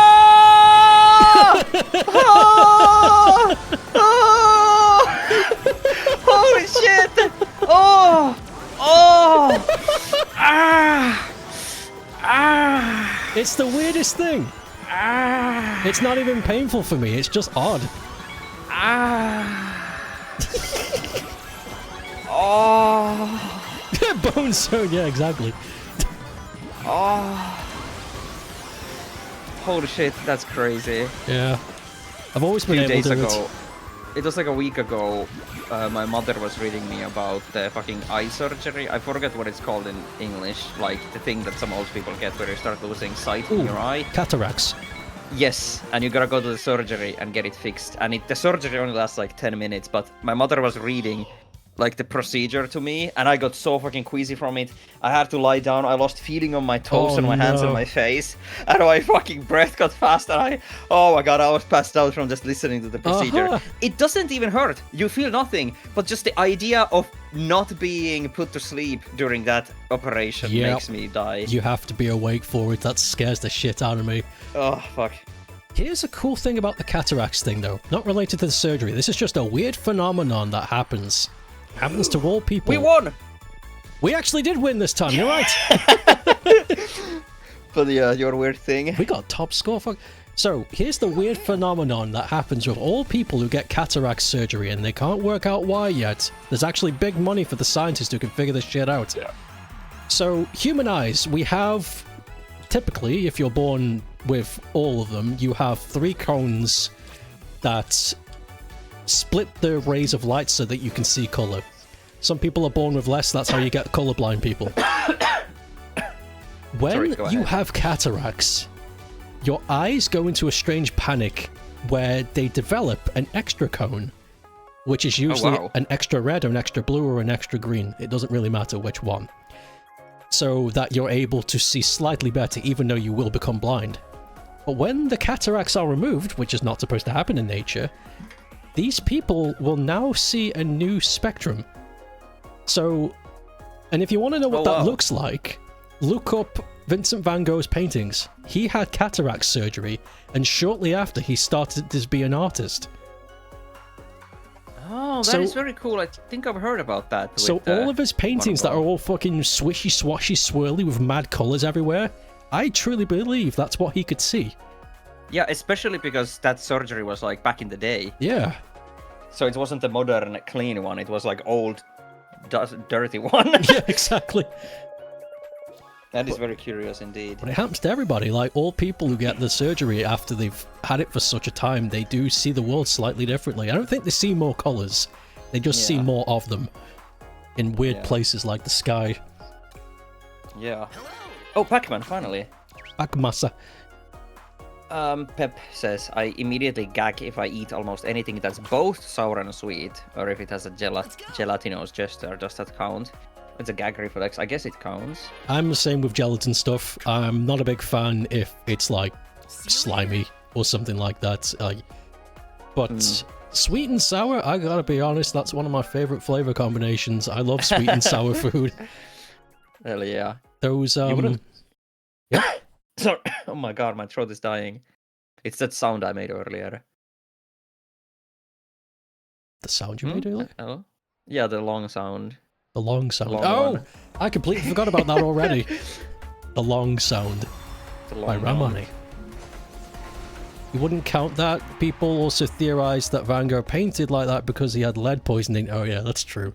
He might have been fucking high. Or dying. He might have just been stylized too. Yeah, we can never truly know. We're gonna have to get cataracts and find out. True. Because there's only one way to know. And also treat it the old-fashioned way without pain killers or pain numbing or whatever. Yeah, exactly. So one of us is gonna have to get cataracts. No! No! I'm gonna fucking die! Like, I can't talk about the fucking cataracts procedure. I'm gonna get weak. Okay, we're talking about something else. Oh my god. Speaking of Pac-Man, did anyone know about the new snack break short? Oh yeah, the Pac-Man shorts. New snacks break. That's what I my saw. brain. I didn't watch it, but I saw that it released the first one. Yeah, I watched it. It's very short. It's charming. It's got some up-to-date humor in it, but I think that's, you know, necessary because it's made for kids. But I liked it. I liked the voice acting. The animation was cute. The general story arc is just very light-hearted. It's nice. It was nice. I was like, this is pleasant. This is a pleasant little thing. Did it have a dialogue or was it like silent? No, it's fully voiced. Oh shit! Is Pac-Man voiced by his World VA from back in the day? Same guy. That's so cool. I like that. It is very good. I liked it. Watched it twice. Nice. I need to check it out. Monet, I don't know. Painting did reflect his health in ways that can be verified, because as his eyesight deteriorated, his brush strokes became much looser, and his style changed because of that. That is cool. Oh, that is cool. I just became last because I fucking read chat. It was pretty fun. Pac made some good faces in it, and you're glad they're leaning in the world rules. Yeah. It is crazy that after all this time, after all this effort to rebrand Pac-Man, we're going back to World. They fucking struck gold all the way back then, but I think they just didn't have the vision to see it. Yeah, but now they do. Ghostly Adventures. But a lot of things are doing the nostalgia right now, so it's not surprising. A lot of IPs went through that, where they tried to rebrand to modern kids, like Ghostly Adventures. Yep. And after that came the, we're going back to our roots, retro, arcade, Pac-Man is arcade, retro, arcade, pixel Pac-Man. And now we're going to the nostalgia era of our, like, age group. Good. Yeah, good. Good, that's Give me my nostalgia slop. Yeah, I don't mind. True. That is actually true. Like, I don't mind the nostalgia if it's targeted at me and my nostalgia. It also depends on if it's done right. I think we've talked about this before actually, but the Pac-Man World 2 games, and hoping the third game. The key art for Rayman just leaked. Oh. Wait, link in chat. I'm gonna have a look.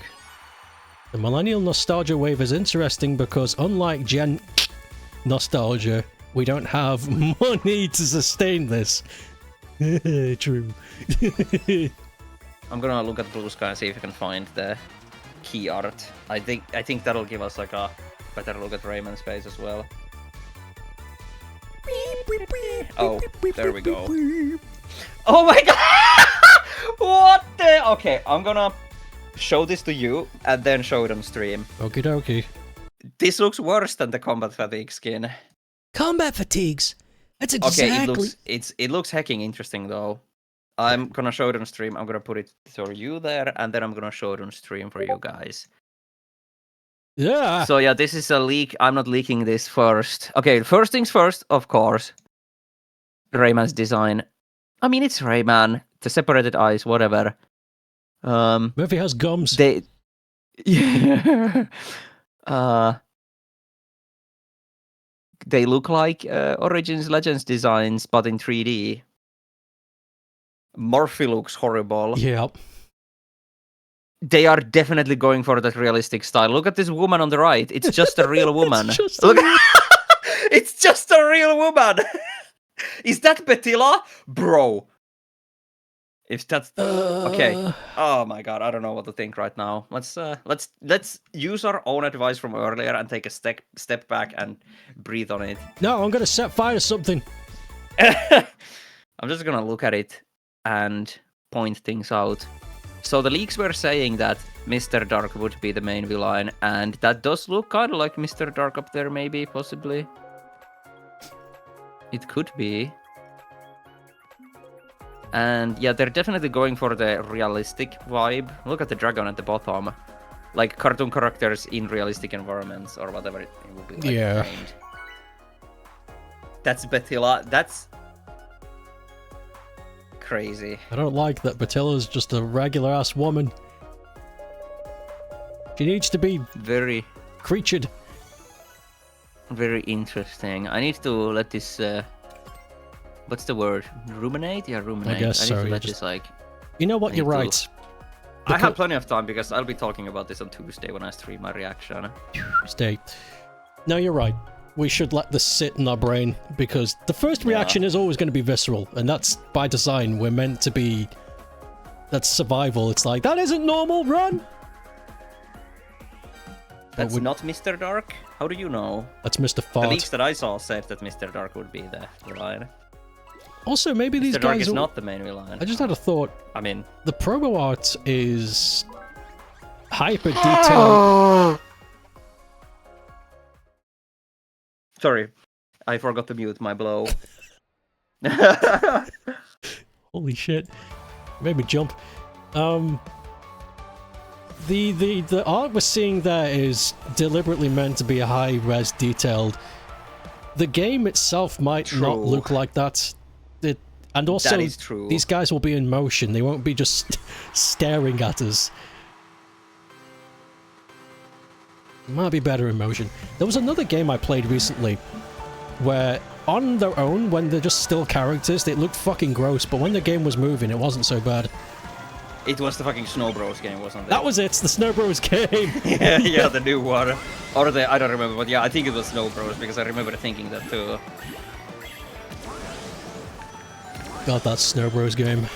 That was funny. So, I'll just wait for Tuesday, because I've seen plenty of contradicting leaks now. People in chat are saying that that's not Mr. Dark, but I also saw quote-unquote credible leaks saying that Mr. Dark is the main villain. We'll see. It's no use speculating, because it's just a few days away anyway. It's no use! It's no use! Key art looked a bit like a title screenshot. To me, it looks like the key art that's on like Nintendo eShop at the top. Doesn't really look like title screen to me. I think title screen will be something else. That was banner art. There's also a low-res version of what is probably like some 6K res art rock. Yeah, you can see it's very blurry, so this is definitely like a leak. So, interesting. Realistic Betilla. Do you remember Lee the Fairy? I do remember Lee the Fairy. Lee the Fairy was constrained by the low poly style of back in the day, and she was more cartoony in the artwork as well, but she was still more human than anything else. That's true.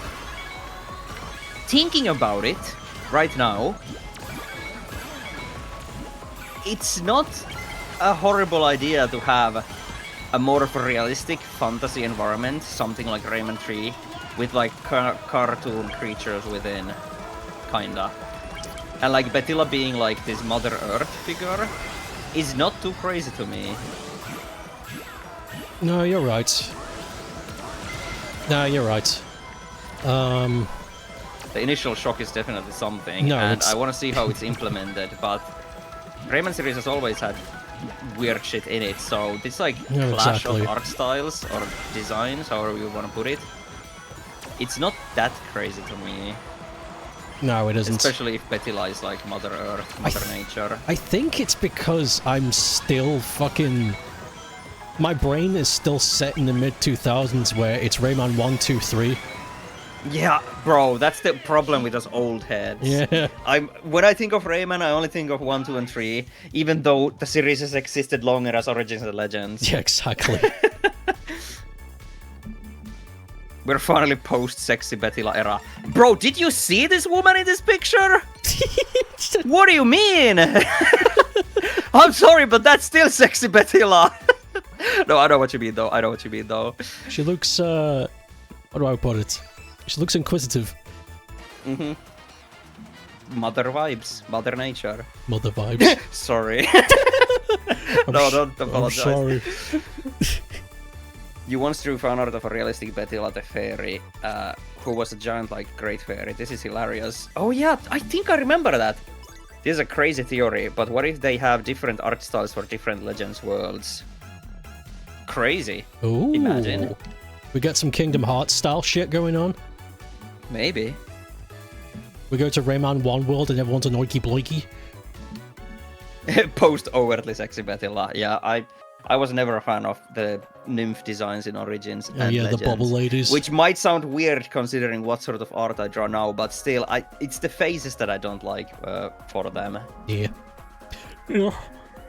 It really depends on if the game will actually have a story and what the story will be like. Yeah, exactly. It all depends. It all depends on what's coming soon. You would just seen the leaked art. It's a no from you, dog. I'm kind of like in the middle. Like, I don't really care either way. I'm still curious and I want to see what the game is like. Yeah. I need the game. It looks AI generated even though it isn't. Oof. I don't agree with that. It's all fun and thoughts until somebody follows through, but I still need to see the actual game itself. If it looks fun, then I'll get it. Absolutely, absolutely. And yeah, someone earlier, there was another leak, someone mentioned that there is a Rayman 1 skin. So that's gonna be interesting.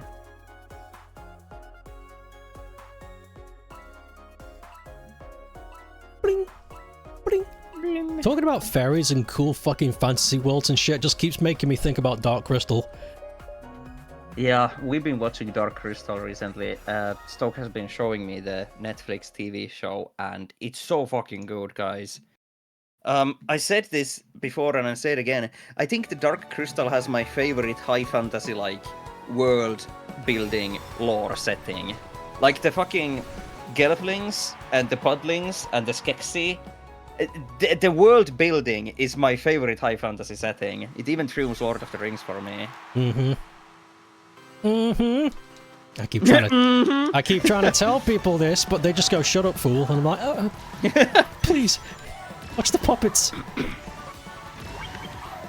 Yeah,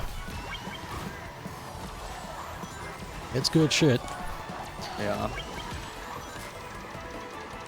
You're not against sexualized characters per se, but it is notable when all girls in a game have huge boobs versus all male characters are scrunclaws. That's the fucking Fortnite thing. Well, Fortnite doesn't have huge boobs, but that is something that annoys me. If you're gonna have sexy woman characters, also have sexy male characters. Yeah. The equality you should gotta have. do both. That's the rule. Yeah. Like Fortnite, the classic annoying thing about Fortnite was that they added scrunclaw male characters with like funny heads or like creatures, and then the woman counterpart to that would just be a random white woman wearing an outfit that resembles the creature. And instead we want the woman who is also the creature. Yeah, we want a scrunclaw woman too. Yeah. Are you telling me Glowbox isn't sexy? I fucking hate Glowbox. You know what? Everything I said earlier about taking a step back and all that shit. No, it's all out of the window now. I'm gonna fucking kill Glowbox live on stream right now. Holy shit. We got a fucking live beheading video. He doesn't even have a neck. You'll figure it out.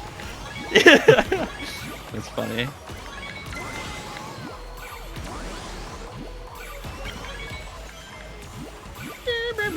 I never noticed the music of this place.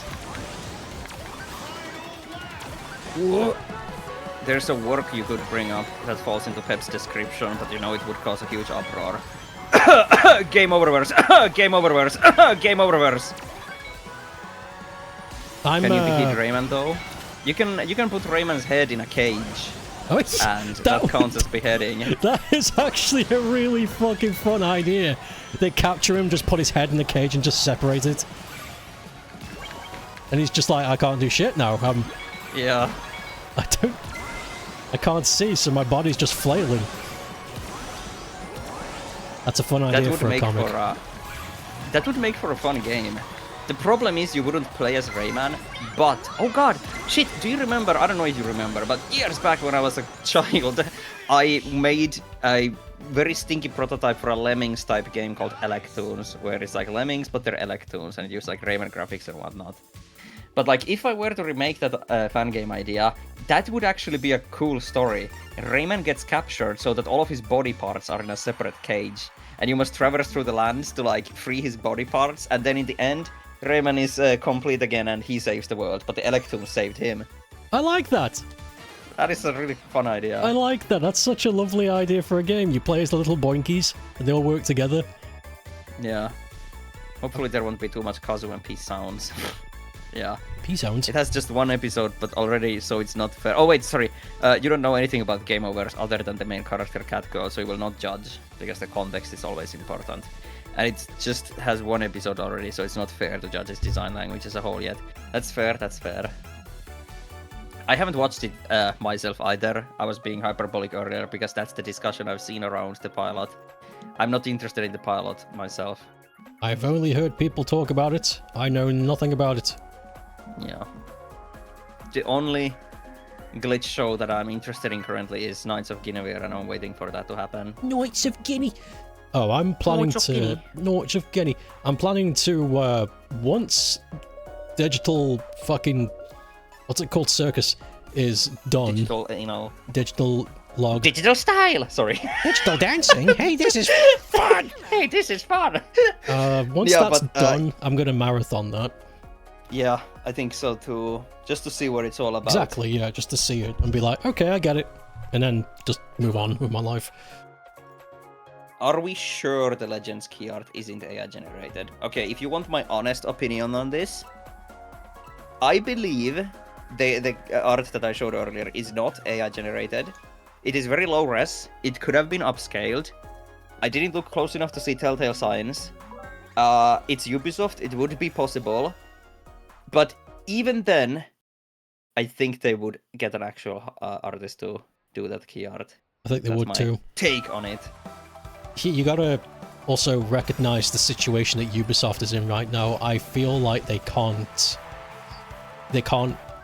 risk being hated anymore than they already are. Yeah. If they start using Gen AI, it's just that's just another nail, and they can't risk that.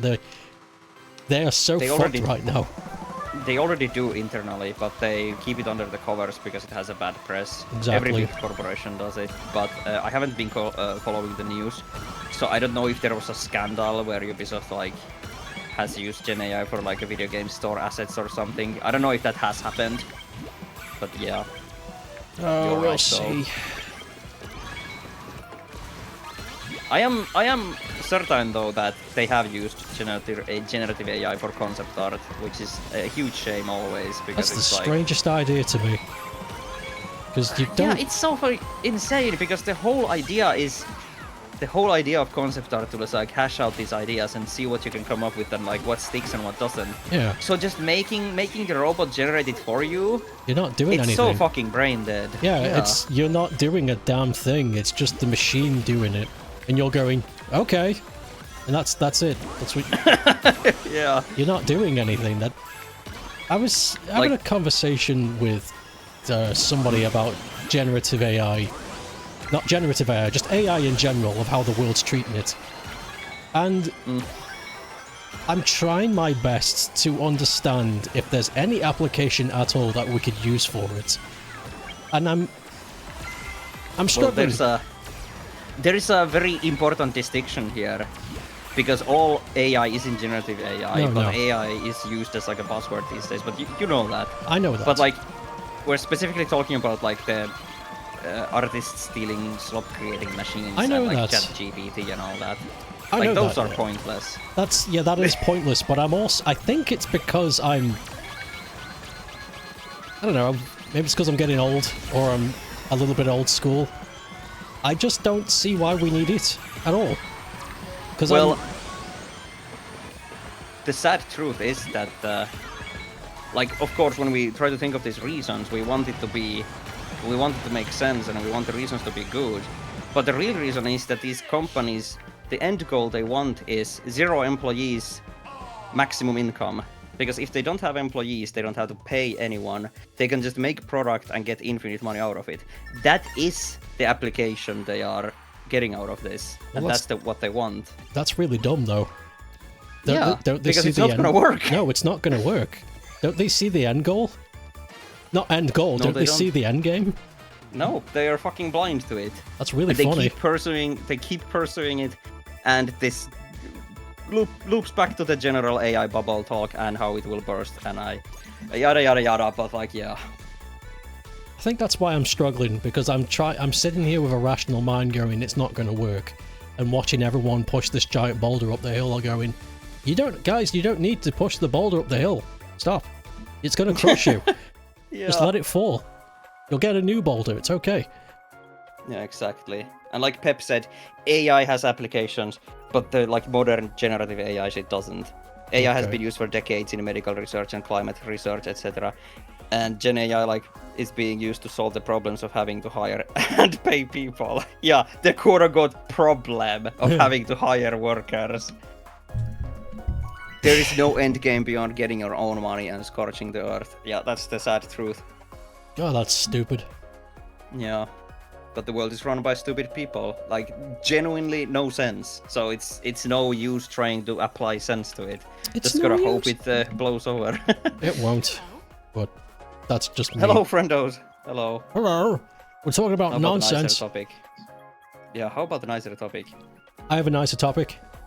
So, it has been 2 months since I started my big potato project. So, I also have a potato update, but you should tell yours first. okay, so for the last, what year is it?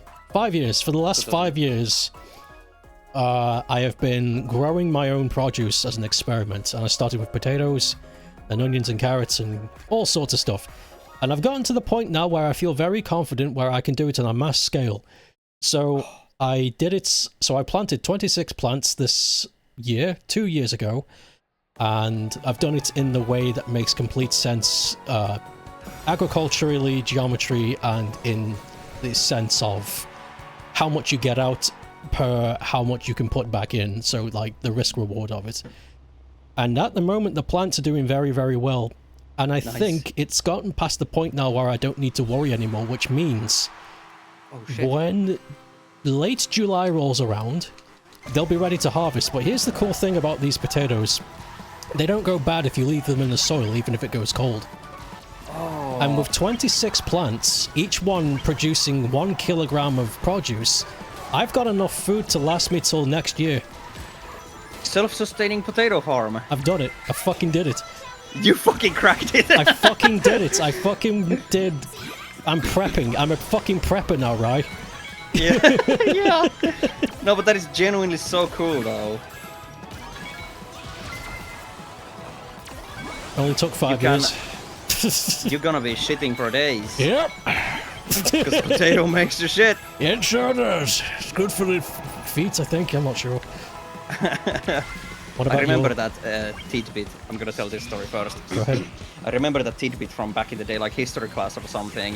When a potato was first introduced to Europe, people were like fucking crazy over potato, and they would only eat potato, and they would like shit because potato makes you like shit if you only eat potato. Yeah. But yeah, potato update. Raimam also got excited and wanted to plant some potatoes, and she had some barrels with potato things. Ooh. And like potatoes in the ground, etc., etc. And apparently they are just doing fine, like surprisingly fine. And looks like we're also gonna get own potatoes this year. Nice. That's great. And she hasn't even. She was like surprised that she hasn't even had to do anything about them. They're just growing. Potatoes are. They're amazing. The thing is, potatoes are either really good. They'll grow no matter what if you've got them in the right conditions, or they'll just be a little pain in the ass and just refuse to do anything. Yeah. But there's a reason why. Yeah, sorry. Go ahead. I was saying it looks like you got lucky with that method. Yeah. There is a reason why potatoes was a big contributor to like the food evolution thing back in the day, or whatever it is called. Oh yeah. Like no longer needing to rely on wheat specifically and other plants like that. Potato was a big game changer. It really was. And also, I know I mentioned it before, potatoes not rotting if you leave them in the ground was great, because they are their own storage system as well. So yeah. You grow them, you're hungry, you pull it out the ground, you eat them. You don't want to eat the rest, that's fine, just leave them. Yeah, that's why, at least in Finland back in the day, and still to this day, a lot of farmhouses have potato cellars that are outside under the ground, and they just put all the potatoes there and they just don't go bad. It's amazing. God, it's fucking wild how we can just grow food in the floor. Yeah, in the floor. Oh! Fuck. What happened? I need to stretch. Oh my god.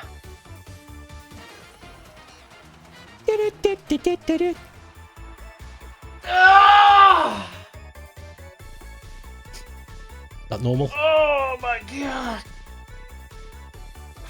Why isn't there a saying called potato yet? They're working on it. You'll see. Dude, who said that? Oh, it was Pep, because we talked about it yesterday night, and we were like, what would a potato Saiyan be called? And what did we come up with? Like potata or patata or something like that? Potata. I love it. Potota. Potota might be good. I updated all the challenge rewards. Pototo. Holy shit. Me too. That was the fastest clear. It's all thanks to that one round where we got like 4 times super points. Exactly, just Pototo, that's it. Pototo. What would Pototo the Saiyan be like? What's this character? What did they do? A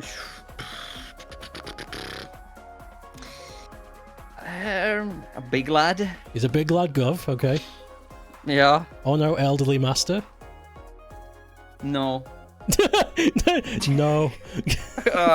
If I ever play that new Dragon Ball Xeno series, whatever it is, the third one that's coming out, if I ever play that, I'm gonna make Pototo the Saiyan.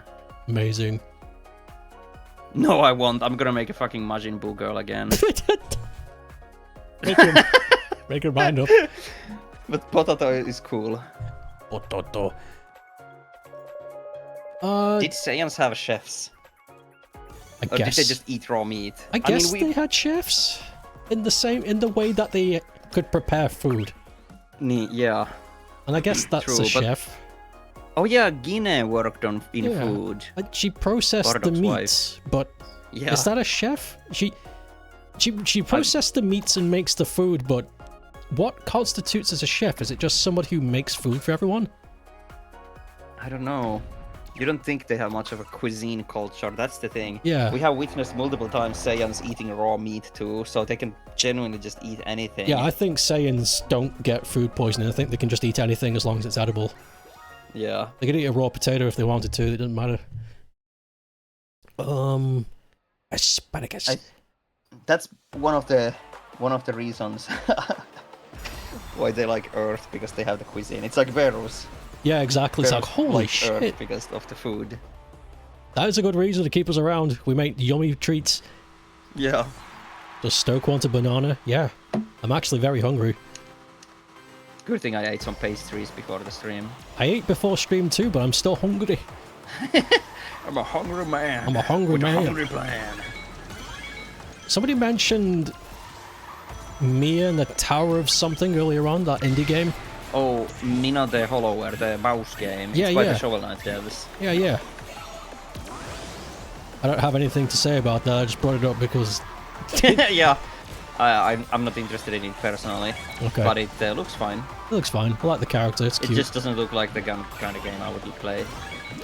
Looks amazing! It looks a lot of like that Zelda Game Boy game. So if you like that, you will probably like Mina the Follower as well. But I also wasn't a big fan of Shovel Knight in the first place, so... It's I don't funny. have to play this new one. I remember playing Shovel Knight when it first came out, and at the time I thought to myself, this is pretty decent. But every time I've tried to go back to it, I've just been kind of like, it's kind of whatever. But Yeah. the new Shovel Knight that's coming, the one that they've just gone, fuck it with everything. Like, you can do whatever you want. It's got, like, stats and shit. There's a new Shovel... Okay. Chat's gonna have to help me because this might have been a dream. So, there's a new Shovel Knight that's coming that's like a remix of the original that has all the DLC. They'll have it like... There's like new game modes. You can have like online co-op. You can like increase your stats. You can get skins and shit. I remember seeing this, but now this that I'm... feels like a dream. It does feel like a dream. I've done this a few times. I haven't seen anything about this, so I'm not gonna judge. Someone in chat maybe knows better. They're gonna have to jump in because I'm lost too. As I was saying this, is like, this sounds too good. This isn't real.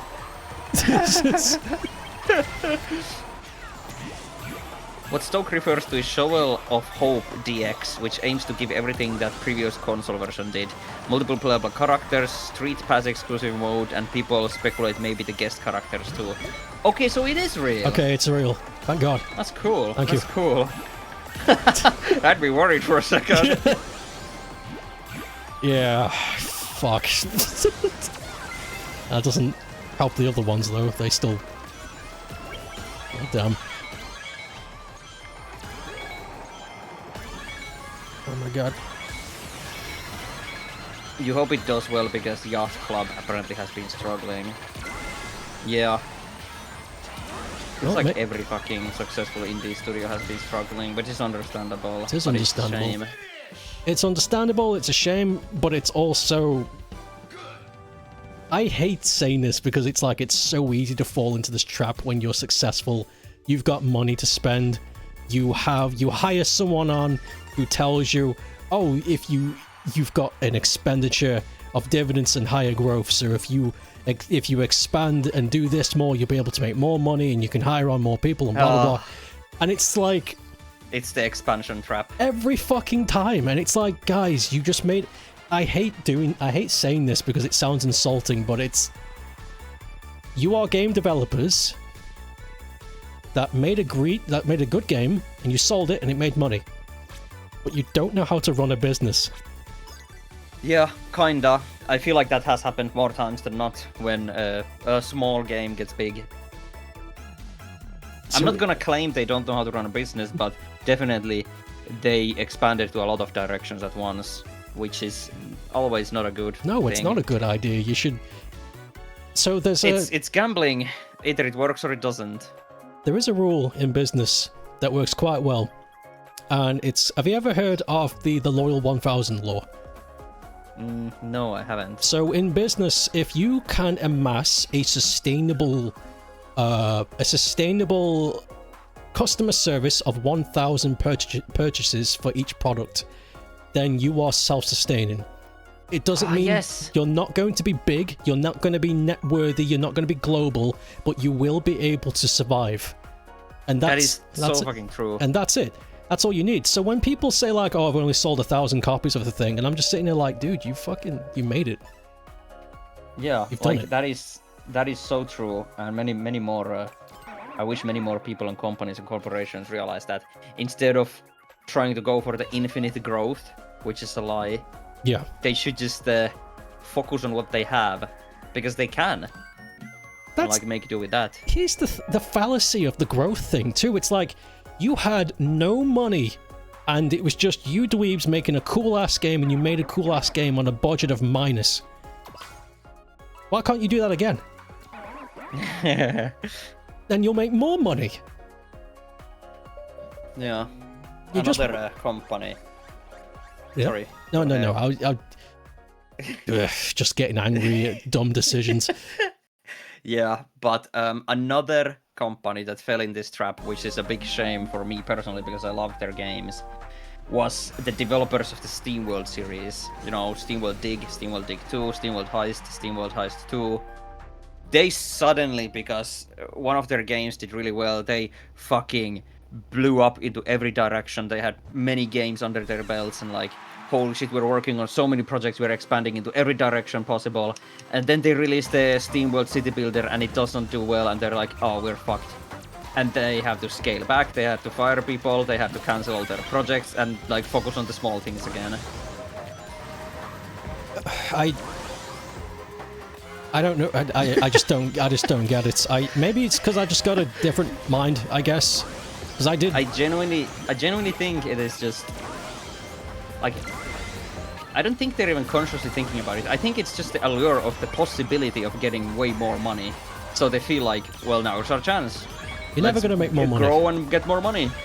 So I think it's not really fair for me because I did run a small business for a short time. And the only reason it failed is because the bank caught on to what I was doing. What I was doing wasn't illegal, but it wasn't. Okay. They didn't like it. So I was working. So me and a friend who was much older than me, who was teaching me the ropes of small business, we were running the marketplace. It's a small marketplace in the city I live in. It's like an indoor market, and you can like rent out venues and shit like that. But we took it over on we lost like 10 grand, but we made it back almost immediately because we noticed there was a bylaw that could be exploited, and that was that we could take on the revenue taxes of the people who were renting the venues. So that means they didn't have to pay taxes, they got to keep all of their money, and the money that comes into us, we just put back into the tax. So the company was making a net profit of plus 10 every month, which is completely legal. But the banks didn't like that because by doing so, they failed to make their 4% margin. So they saw what we were doing and just went, we're shutting you down. And I was like, well, that was fun. But the thing I learned though in business is you're never going to make money, which is wild to say because I wasn't at the point of a business. Like, no. The point of a business is to provide a service under a guided faction. That's the point. If you want to make money, go be a murderer. Not even kidding. To go move to a country where life is not valid and become a mercenary and kill some people. That's how you make money. Don't start a business. It is true though, because like when it comes to business, you only hear about the success stories. I mean, not to say that, okay, example, PayPal and how it blew up all those years back. I guess technically it is a success story and it's now a huge giant. But for one success story, PayPal, you have fucking tens of thousands of other attempts that don't go anywhere. So the idea of... What's the word in English? The idea of making a company and making it big, it's a lie, and it goes back to what we talked about earlier. And so there is hope in here, and it all depends on your scope, which is what somebody just mentioned in chat right now. Like the Mina being a huge scope, and it's scope creep. That was it. Keep your scope, ambitions, and expectations small. Run on the basis that you're running a family business, and that's all it will ever be. If you can do that, you will survive. That's it. Yeah. If you try and swim with the big fish, they will fuck you up. Yeah. They will fuck you. They don't care. Entrepreneurship. Like what I was complaining about just now, it's when you try to make it big, when you try to grow, when you try to get that big money, you can't. No. It only happens if you do something illegal. Yes. And you can still you can make a living by having a small business or something like that. But if you try to make it big, you can't unless you break some laws. And I think that's the thing. People get greedy. They look at that life and go, fuck, I want infinite pleasure and comfort, and I don't want to have to worry about anything ever again. It's like, that's nice, dear, but that's not how the world works. Even the biggest big dogs are constantly looking over their shoulder because they've made millions of enemies and every one of them wants to kill them.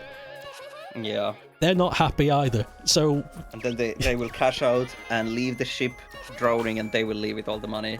Exactly. You can make this conversation about Dragon Ball. This is basically just fucking Frieza. we need people... Goku to come in and beat up our Frieza.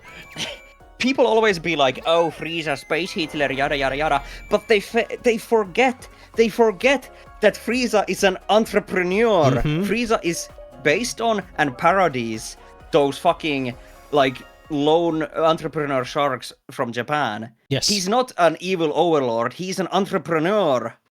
Land sharks, yeah, that's it. That's it. People do not understand Frieza as a character. His actual evilness is about him being a businessman. Yeah. Exactly! But people are always just like, oh, Frieza, evil overlord, leader of the universe, but that's not what it's about. No. He does not value life. He wants his money. He wants his comforts, which comes from exploiting life. And he's used to that. It's what he was brought up doing, and he wants it. That's... Exactly. He does not value life like the others. He doesn't care. And I don't know if this is... So, the other part of his character, I don't know if it's got anything to do with his species or his upbringing or whatever the fuck, but he is malicious. Because he does do things that are unnecessarily cruel, which I don't think is related to his business, like, practices. No, but it's still a part of him. It doesn't help. It doesn't help that he's sadistic and also a businessman. Yeah, he like they said in Super Broly, he's worse than his father. He is worse than his father. At least his dad knew to step back. You've never known a land shark to turn golden and scream at monkeys. Are you sure? I was about to say, hold on a second. I think that happened in Japan at least 5 times. And then you got Cooler, who I know is not canon, but in the movies, his point of view on life was very different to Frieza's. Yeah. I'm nothing like my brother. I'm nothing like that Gobo Splat. Gobo Splat. I fucking love when you introduce Gobo Splat to me. I say it on the regular. I really do. Yeah. Who is Frieza? What? Who is Frieza? What? Very daddy the Gobo Splat? What? It's the fucking what that I still quote as well. It's so good. I love that dub. I need to like watch it in full. Oh shit! Life. We have been watching the original run of Z apparently. Yes, you have. Me and my siblings.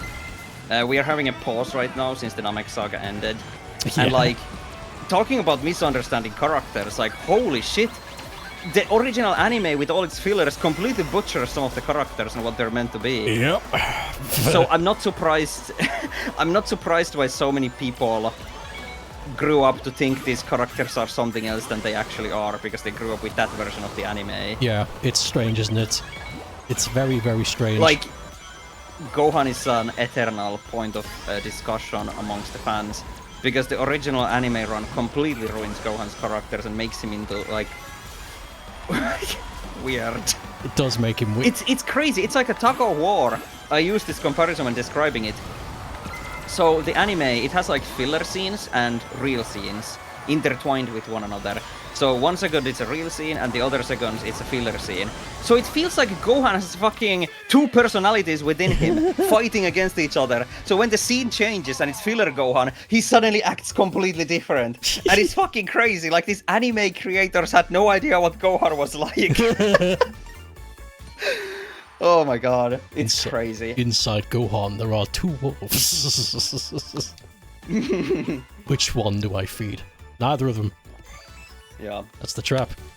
That's... To get back on fucking Dragon Ball for a sec, but that's the part of the... Part of that proverb is missed out. We didn't fucking win, sorry. right? I don't know why the screen, like, fools me, and I see the victory and I think it's our team. So I want to get... Yeah. So I want to explain that proverb, because a lot of people misquote it, and they miss the point of it. And so I want to get back on Dragon Ball real quick, because that's just fun to talk about. So the proverb that everybody knows and keeps quoting is, you know, I got 2 wolves in me, and they're having a fight. One is a bastard, and the other one's a good guy. And the kid asks, which one will win, whichever one I feed, which is, you know, hopeful, because it's like it seems like, well, both sides, it's like you feed your bad half, it'll be worse. You feed your good half, it'll be better. But people miss, there's more to the proverb, there's more to the story. He chooses to feed neither. He lets both his good side and his bad side die, so that he can begin anew again. That's cool. That is very philosophical. Because the point is, even your good half will remember how the bad used to be, and there's a chance that it could come back. Oh my god, that is so fucking cool.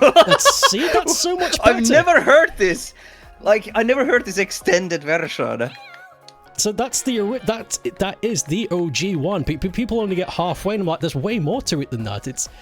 You've got to, you gotta let them both die to start again.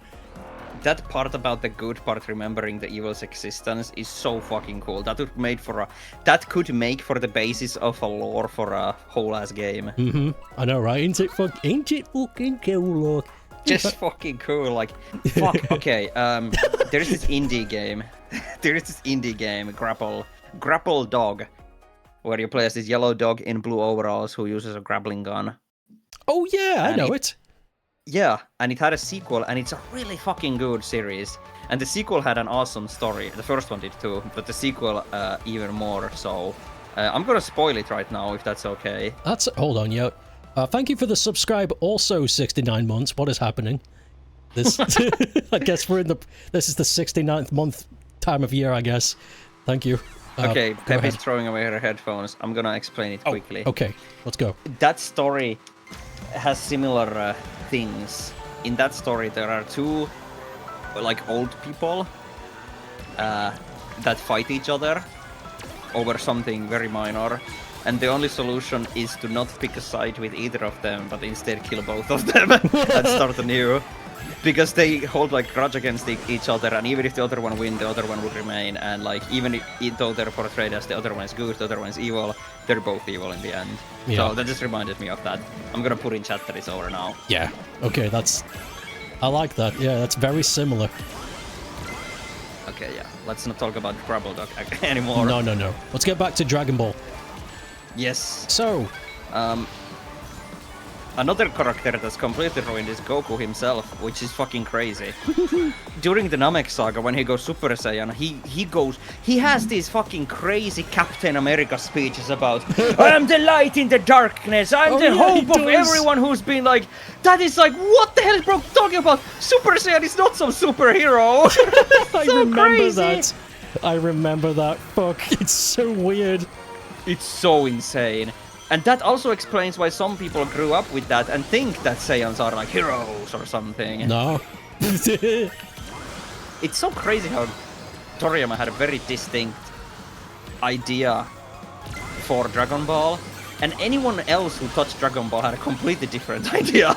It is wild, isn't it? It's the Toriyama touch. It's the Toriyama touch.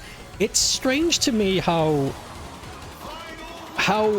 even the people who were given the opportunity to work on the show, they didn't seem to give a shit about the source material, or they didn't see it that way. They didn't see it as an art project. They just saw it as, oh, this will be fun. Let me just insert my own headcanon into this and then just be done. Yeah, basically, the filler is like a fanfic happening in real time. Yeah, it is strange. The fillers, Next up, we will have Garlic Jr. Saga, so I'm excited to see how that'll pan out. Apparently, Gohan straight up kills people in that. Yeah, it's good. Can't wait. The Garlic Jr. Saga's fucking cool. I love and hate it. Yeah. Hello there, welcome. Ready for some Sonic CROSSWORLDS.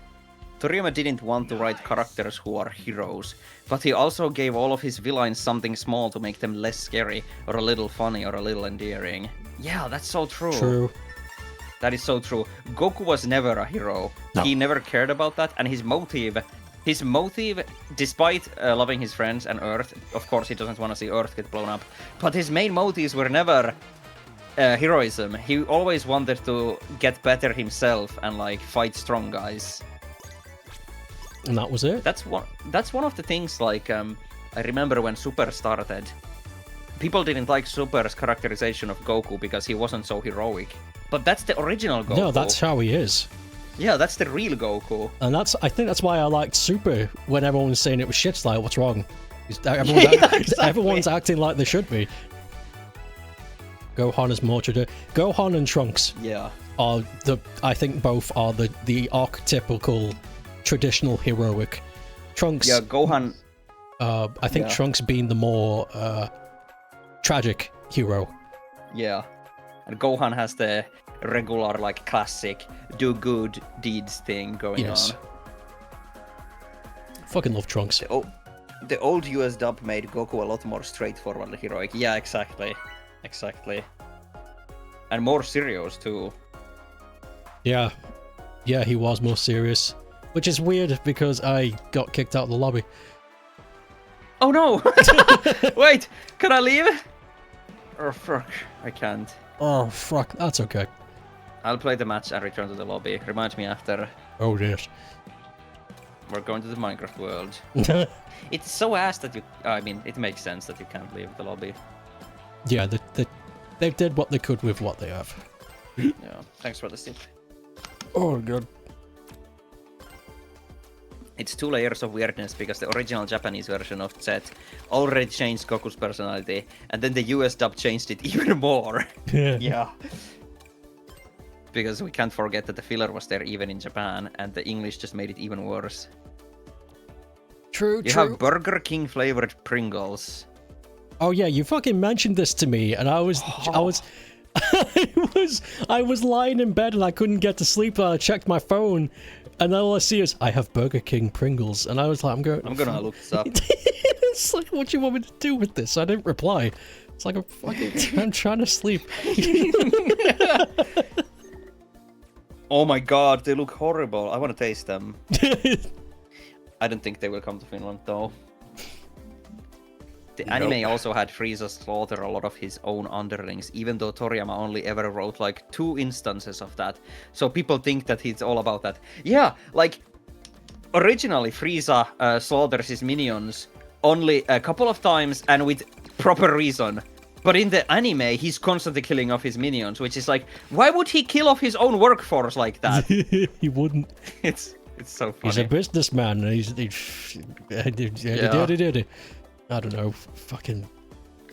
It's odd. You prefer the Japanese dub over the English dub, and you have ever watched Digimon anime? I haven't watched Digimon myself, no. As a kid, maybe a little, but not as an adult. I don't remember any of it. I remember watching it as a child, but that's as far as it goes. I don't know plot points or anything. We watched Digimon Adventure and Digimon Adventure 2 as kids, okay. Yeah, I don't remember. I remember Digimon anime being distressing to kid me, because I didn't understand what was going on, and a lot of it was like stressful. There was a lot of crying and sadness happening, and I didn't understand why, so naturally I didn't like it. I think that was something about the Digimon anime that was very refreshing considering the time. Because everything that got brought to the West back then, Pokemon, Yu-Gi-Oh!, Beyblade, all of those child-friendly, they were dumbed down to be like, you know, kid-friendly. But the original Digimon was very much like, no, we're going to keep the emotional struggles of humanity. Yeah, they kept the scary stuff. Not to say that Pokemon doesn't have scary stuff too, especially the first one, but still. Digimon is way scarier than Pokemon. Yeah, it is. Fuck, it is. It really is. I'd much rather hang out with Pokemon than Digimon, are you kidding me?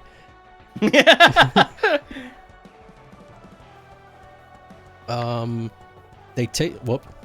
We had a fucking review of the Pringles for a second and I lost it. Oh shit! Can you read it? See if you can scroll up to it, because I'm still playing this match. They taste pretty good. I went with the bacon double cheeseburger flavor. I might try the chicken royale flavor eventually. So you're just going for all of the fucking... Awesome. Go for every fucking processed flavor. Hell yeah. Hell yeah, brother. I've since learned that the OG Digimon anime had very good character writing though, and it's not... Bleh, but you're just not really interested. I get that. Yeah, it's funny because I still like Pokemon, of course, but they never really... They don't do what I want them to do, which is fine. They don't have to listen to me. No, of course But not. I would like to see... I would love to see something like darker and more adult-oriented from Pokemon. Same. And the argument could be made that just play something different. It doesn't have to be Pokemon. And that is true. But at the same time, I specifically want it to be Pokemon. Yeah. Because then we have the contrast of the kid-friendliness to the scary stuff. So That's why, you know, something like...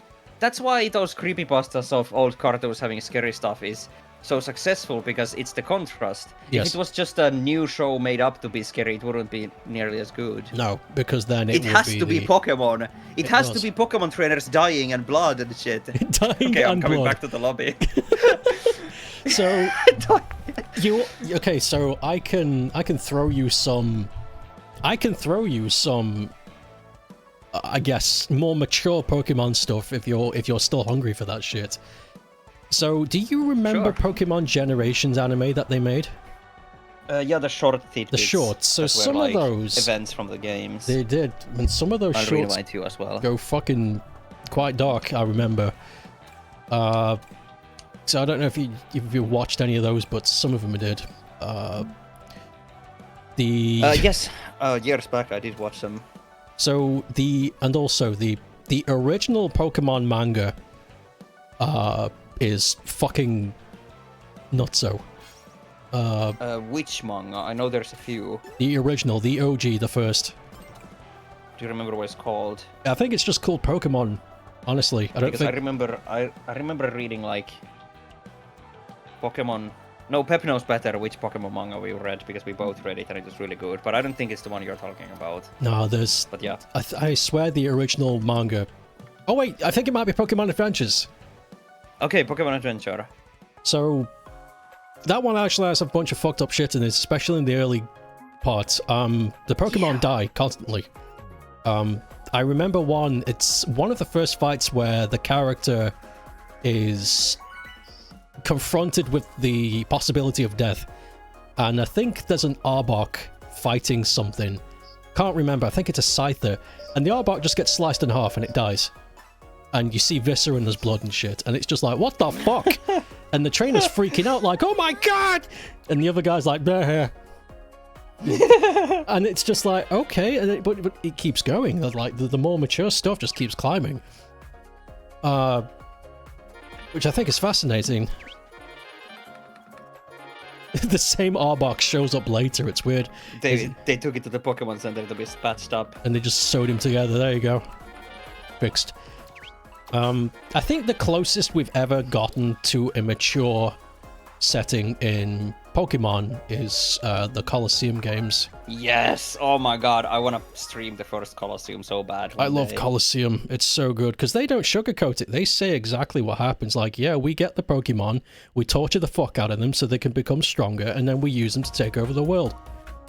It's I like, really wish that happened more, because Pokemon Colosseum was developed by someone else. I really wish they would just give the IP to some other people to make something with.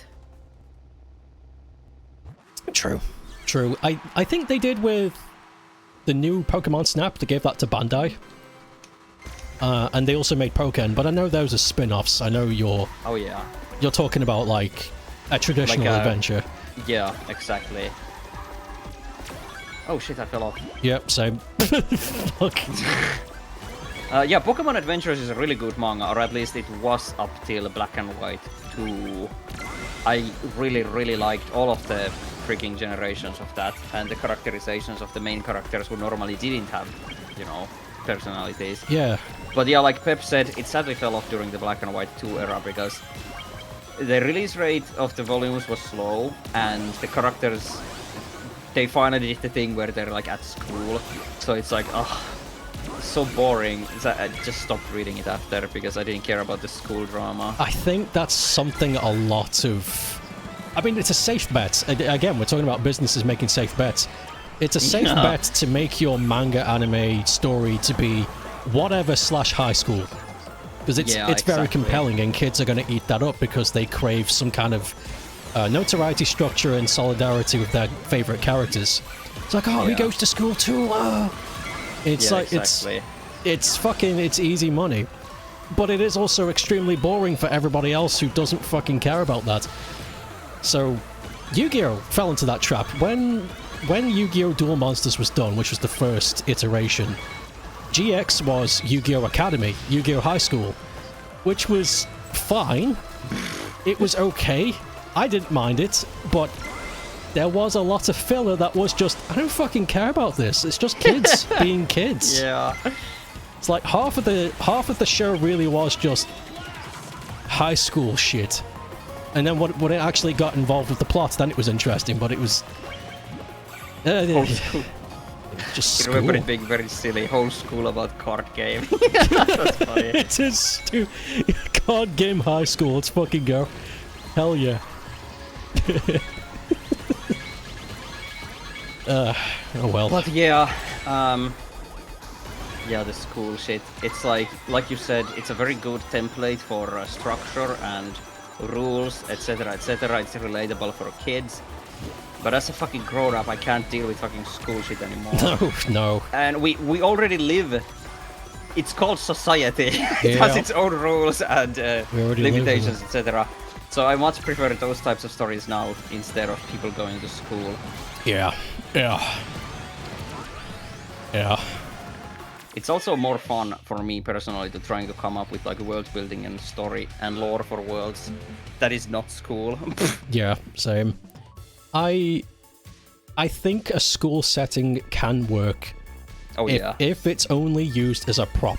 So here's an example. Have you ever watched Owl House? Owl House? Okay, fuck, that's actually better. I was going to bring up another anime that did it. That was I fucking enjoyed and I've actually rewatched recently. Soul Eater. Soul Eater is based in a school. It's an academy where you get to learn to become a Grim Reaper and you harvest souls. Even though it's set at a school and it has a school formality, the show does a really good job at just being like, well, yeah, it's more than that. It's, you know, there's characters, they've got motivation, there's a bigger reason to what they're doing. It's not just, oh, let's make the grade. It's like, well, no, we're at school so we can defend the world from monsters. That's why we want to become Reapers. You know, there's a bigger thing to it. It's like they're learning, and then you've got the adults that have got their own fucking drama, which is good because if you're an adult, then you relate to some of these bigger issues that the adults have, and it's like, it's such a good balance. I loved it. I was like, this is fucking good shit. This is balance. But Owl House is also a good example. I don't know much about it, but from what I've heard, there are two good comments about that in the chat. There's also the Japanese cultural context where high school is a very special time before you're put into the career machine and you lose your freedom. So a lot of Japanese fiction is set in high school because of that. That is true. The school system is very, like, it's your life in Japan. And that's the last opportunity you have to consume media. Well, not really, but you know, it's like Japan has these like different concepts of like these like phases of your life, and that definitely affects why so many of them take place in high school. No, you're right. And also specifically about Owl House, you feel like season 1 suffered from stuffing a school setting into a concept based around learning from a mad crazy old lady, but season 2 made very good use of it. That is true. Season 2 is better. And the reason why season 1 is more like that is because of Disney's constraints. Disney had different rules for their shows during that era, where the first season has to be more episodic, and then they could like break out of that in season 2 before Disney canceled the whole show. But still, the season 1 suffers from it does suffer from that a little bit, yeah. But that's Disney's fault. No, I was about to say that sounds like a Disney problem, but still, though. Japanese fiction for adults is also often set in high school because it's nostalgic. Yeah, that's true. I feel like that happens in the West too, though. Like, especially in America, a lot of people are nostalgic for their days in college or some shit, and I'm just sitting here like, bro, what? Yeah, nah. That shit don't fly over here. Yeah. Different culture. The Brits don't fucking nostalgia over high school. We're glad to be out.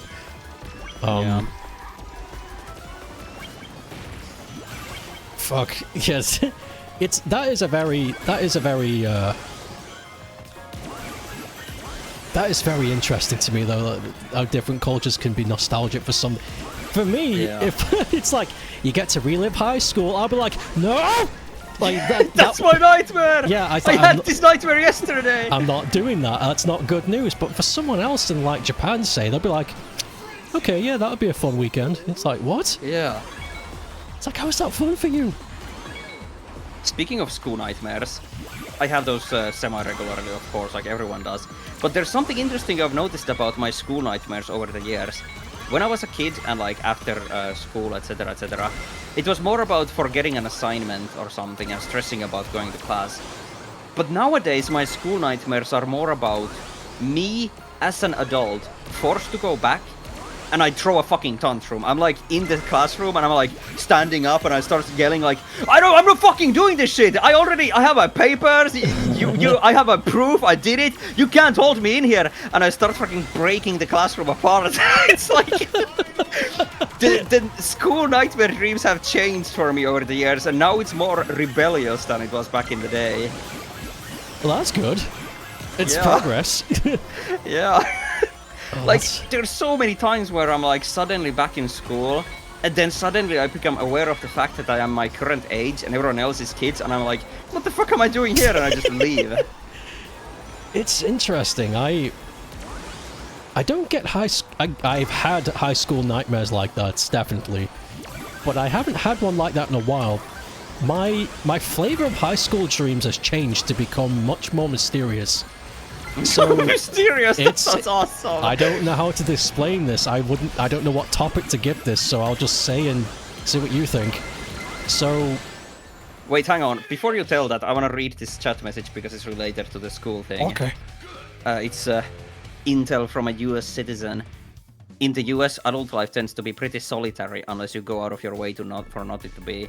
Thus, you get kind of nostalgic for when you were kind of forced to interact with people outside of work. Yeah, that makes sense. That does make sense. School days. But yeah, you were saying. So, what was I saying? Oh yeah, the dream. So, the mysterious school dream. The mysterious school dream. So, all the schools I've gone to, except for university, have been demolished. They're gone. Which is funny in itself. Yeah. So there's no way to ever go back and relive it at all. It's impossible. It's fucking a state now. And so whenever I dream about these places, I think it actually happened shortly after they got demolished, which is even more creepy. So I'm in these places, they're empty, and there are pieces missing. Like, someone's taken a big knife and sliced out a perfect square out of a section and just removed it. And I'm just standing there like, I can't get across this fucking hallway. There's a big hole. There's nothing. But everything else is the same, and it's all fine. Staircases have weird, like, they go to nowhere. Holy shit. There's like extra floors that never existed, and I go up to them and they just keep repeating. I'm like, alright, I'm gonna go back down. I go down and there's no down to go to, so I'm just up in the air. And it's like, what the fuck is happening? Holy shit. I've had exact same insane like architecture dreams about my old schools as well. It's the weirdest shit. I also fucking got kicked from the lobby again. Oh fucking hell. Oh fucking hell. I'm gonna alt F4 this one. So yeah, so you know what I'm talking about then. You had a similar thing. It's crazy, like my high school. Okay, so my first grade school, had many stories upwards. It was like a classic concrete building. It had a circle, well, not a circle, but a square staircase on each end that went all the way up. And so oftentimes I have dreams about that staircase, how it extends more, or like stuff like that. And then in my high school, it had like 2 stories, and the second one had like a balcony where you could see the bottom story always. And on the other end, there was a staircase that was in the middle of like a huge open hall. It's hard to explain what I mean, but it was like a huge like lobby area. In the middle was the staircase that went up, and there was like a bridge that led to the second floor. Oh. So I often have dreams about that place but the staircase is like scary and crickety, and I'm really high up, or the stairways is like floating in the air and really small, and I have to like walk. And you know, like just this malformed, scary architecture where I'm afraid I'm gonna fall down to the bottom floor or something like that. It's fucking. I'm gonna re-invite you for a few more matches. I like that. Okay. No, it's. I don't know what else to say, because what else is there to say? We don't know where these fucking thoughts come from. Yeah. And it's creepy that we both had them, and we've never talked about this before. So there's definitely something to it. Must be something related to sleep study and how brains handle specific places and whatnot. It's fascinating. That's beyond me. Yeah, fascinating indeed. I'm gonna read this big piece of fat text. Yeah. Remember this one anime, I forgot the name of it, but it starts with all flowery high school until it turns into a zombie apocalypse. Has happened, and the flowery high school stuff is all from the perspective of a girl who has lost her mind in denial, as the other survivors try to survive and care for her in her delusions. That sounds fucking awful. That's She's crazy. That sounds fucking awful. That sounds depressing as shit. Insane. Oh, I was gonna do the help me thing, but I don't think screaming help me with the window open is a good idea. Oh! Oh no! I love that video so much. You have wistful nostalgia for the woods behind your house. There's a neighboring house there now. Oh yeah. When we were kids, we used to have a forest like directly on our backyard, but now there is a house there. Oh, that stinks. It's fine though, we still have to only walk like 5 meters to get to an actual forest, but that immediate forest is not there anymore. I have a similar thing. I have nostalgia for places that don't exist anymore, or they've been built over or dug out. And you're in the space where you used to bring that feeling, and now it's just like, it's strange. Dude, it's a liminal analog backroom. Everything is liminal.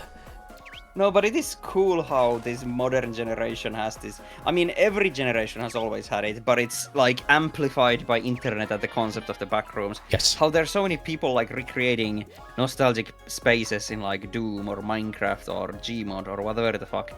And I find it really cool. You know, I could probably do that.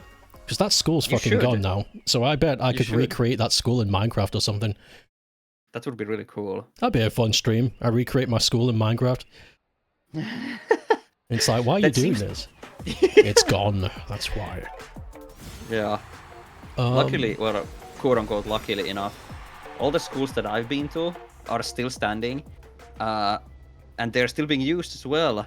Nice. But actually, yeah, they are all still schools, but it's like one of them was like upper secondary school, but it's now a high school, for example. But like they're all still schools and they exist. Have you... So this has just popped into my head. I don't know if it's my thoughts or the fucking universe saying, you should talk about this now. Have you ever had a dream where you're in a new location that you've never been before, but you know exactly where to go and what to do? Like, I dream it first and then I go into it in real life. No. Like, it's a location you've never been to before. You haven't been to it, or at least not yet, scarily enough. But in the dream, you're just like, yeah, I know this place. You know exactly where to go. In the context of the dream, you know the place. Like, you just know it, somehow. Yes. I can't think of an example right now, but that has definitely happened, where it's like a completely new or weird place, but I still know what it is in the dream. Have you had it recurring? I can't say, because I don't remember instances that I could even use as an example. I've had it recurring. I've been visiting. I can't make it happen. But when it happens, I've been going there enough now where I remember in the dream. I'm not lucid, I think. Maybe oh my god, wait! Oh wait, sorry, yeah. Finish your thought, yes. I'm not lucid, I think. At least I don't think I am. I'm still able to perceive myself, but I remember being here, but it's so strange. I remember being there, but not because I dreamed about it, but because I know I've just been there before. And it's like my dream is... It's like part 2, part 3, part 4, like I'm picking up where I left off. Yeah. And that place is... I can actually recreate that place now too. Because I've been there so many times, I just know what it is. I know You the fucking layout. should. Pep says she also has sequel dreams, and yeah, I initially misunderstood what you meant. It's like a dream place that you return to. It doesn't exist in real life, but it exists in your dream, and it recurs in multiple dreams. Yeah, it's fucking And strange. that actually, I have that. I have a dream Hesburger, and I know that sounds fucking insane, but I have a dream Hesburger that I dreamed last of, like in the last few weeks. I dreamed about it, and it's been in my dream multiple times in the past few years. So I think it's semi-recurring, and it's always the same dream Hesburger layout that connects to a movie theater that doesn't exist in real life, but it's in my dream. That's incredible. I love how your dream space is a fucking Hesburger. That's great. Fucking Hesburger! Oh, I'm I jealous. even talking about it, I remember a few dreams. Nothing specific, but I remember them like happening and like ordering food and not getting it or not being able to eat. And like going to the movie theater and then back to the Hesburger or driving to the yard and going to the Hesburger. You get that too. I feel like a lot of people have this when they start thinking about it. Because I don't remember my dreams unless I think about them. And then suddenly they pop back into my head. Yeah, exactly. Some of them are very vivid that I'll just remember without trying, but some I do need to like concentrate or just like, I guess, talk about like word salad until the memory comes back. Yeah. I fucking love dreams. Dreams are fantastic. Dreams are such an endless pool of ideas for games and whatnot. Just everything. Dreams are fantastic. I mean, Yeah. they're so fascinating. What are they? So, I actually do have a little tidbit. Whether this is real or not, I don't give a fuck. Because if it is real, then so what? They still happen, I don't care. And if it isn't real, so what? They still happen, I don't care. It's one of those conspiracy theories where it's like, even if this is true, nothing changes, so who cares? So there was a CIA document that was leaked back in the 80s. This could be a psyop, who knows? Or somebody just doing a prank, who gives a shit, but just keep that in mind, because it's... People lie. If you people can lie, that's the thing people should remember. Especially the American government back in the 80s. Exactly, so go ahead. This could just all be made up. But the CIA document did a test using psychics or something like that. It's something they call them. They call them something else, but psychics. Yeah. Where they're able to detach from their own body, and they asked them to do the exact same thing, but when they were asleep in the dream. So they taught them how to lucid dream, and they taught them how to wake themselves up at will from the dream so that they can come out whenever they wanted to. They did this for a couple of years, and within the third year, they managed to get a result. Somebody managed to lucid dream, and in the lucid dream, they did an astral projection. Which should be impossible, because if you think about it in their rules, an astral projection is you coming out of your body, and you're flying around like a spirit. Yeah. So how do you astral project in a dream? But apparently they did it. So, and when one of the psychics did it, they came to a sudden realization that dreams are real. Dreams aren't just... They aren't just a babbling mess of your brain trying to put together a bunch of shit to heal you, whatever rule they come up with. Yeah. That a dream space isn't exactly physical, but it's not made up either. It's some kind of spiritual space where you can visit if the conditions are correct. Yeah. I have heard of this theory too, but not the CIA stuff. And I think that's why people got excited, because it's like, if the CIA says it's true, then it must be true. It's kind of thing. Yeah. Yeah, I have heard of that idea that the dream realm is something spiritual, etc., etc. It's very interesting. I don't know what to think of it myself. Same. I don't have a But it clue. doesn't really matter either. Yeah, exactly. That's it's the just thing. cool regardless. It doesn't matter if it's true or not, because we're still here. So, Yeah. what use was the knowledge? Yeah, indeed. And fuck, there was something I wanted to say about that. Erg. just makes you sad for people who can't dream. Yeah, that is sad. I mean, I don't want to sound mean, but like, if you don't dream, that is a shame. And the thing is, I believe... Okay, well, okay, it doesn't matter what I believe, because it has been proven with, like, those brain scans, because we know when people are dreaming. Oh, yeah. Thanks to brain scans. And, like, some people just don't dream. Like, they don't show up in the scan, so they're not dreaming. So those people actually exist. But I also believe that there's a good chunk of people who dream, but they just don't remember their dreams, so they feel like they don't dream. Yeah. I've known people like that only because I've slept whilst next to one of them, and during the night they've been going, and they've waved their hand in the air and smacked me in the chin. And I wake up and the next morning like, were you fucking having a nightmare last night? It's like, no, I slept sound asleep. It's like, no, you fucking didn't. Yeah. You were dreaming something and you hit me. That's true as well. Your parents always said they know they dream, but can never remember them. Yeah, I'm glad I can remember my dreams. Same. At least sometimes. It's getting more common. Yeah, especially if you train it. Oh, that's the thing I wanted to talk about. Training to lucid dream. Because it's something you can actually do. You can train to become aware of your dream and do stuff you want in the dream world, which is crazy. So, you just unearthed a memory that actually gave me a bit of a panic attack.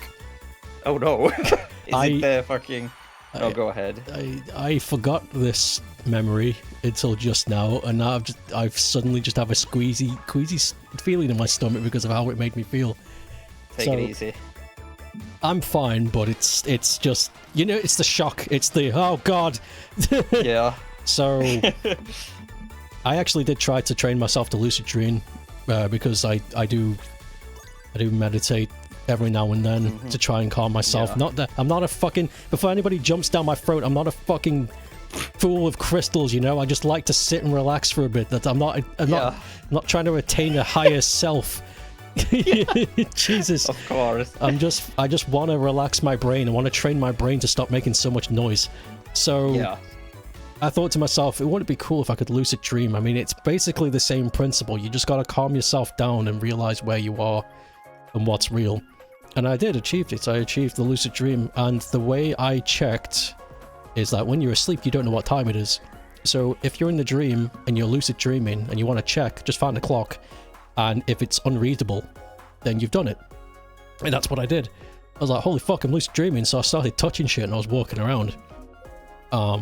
Some things weren't connecting. Like, it was like I was clipping through some objects. It was the strangest thing. Oh, yeah.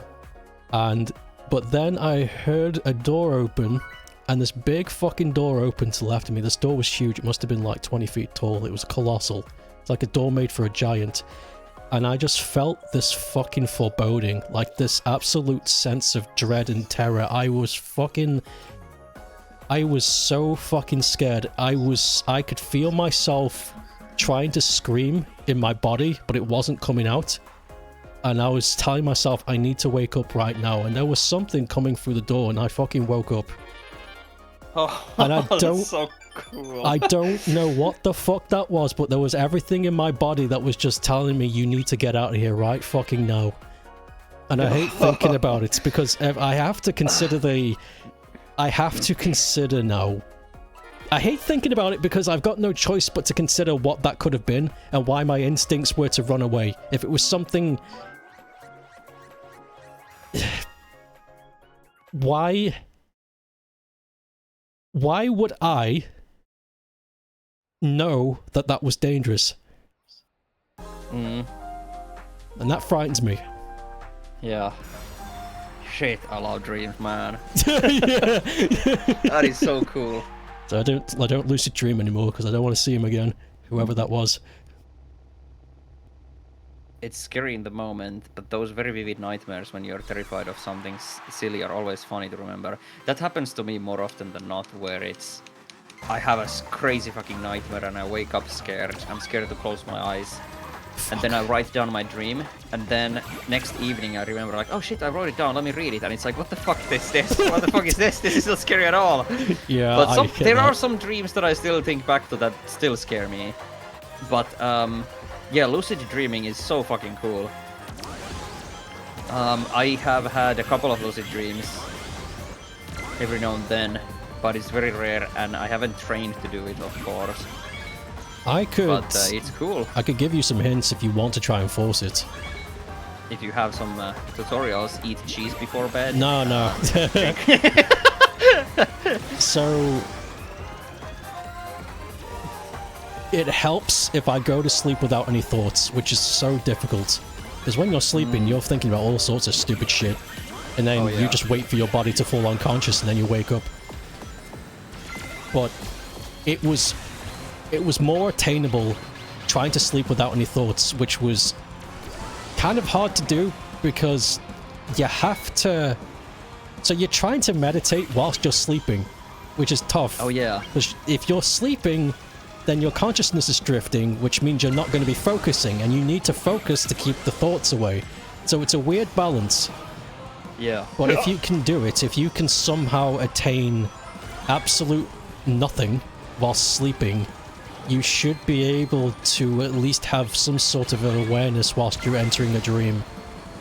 Oh, yeah. And if you can, and if you do realize that, it doesn't always work, then you can use some kind of material rationalizer to measure whether or not you're a dream or not, which is why I use the clock. Because it's impossible to know what time it is when you're asleep. But you could use anything. Dream tells you a fake time. It could tell you a fake time, but how would you know that? True. So that's why you got to use some kind of measurement tool for reality. So it does, yeah, exactly. It doesn't have to be like it. As long as it snaps you into that realization that you're in a dream. That's it. It's just the realization, and it's the weirdest thing. It's like there's something stopping you from noticing you're dreaming, and you've got to switch that off. But I say that like it's easy. It isn't. I spent years trying to do it, and then one day I did it, and then it scared the fuck out of me, and I never did it again. Yeah, it mostly just happens to me by accident. Yeah. Accidental ones are better. I honestly believe... I believe the ones that happen by accident are the ones where I'm allowed to. And I think the reason why that guy showed up is because I forced it. That's so fucking cool.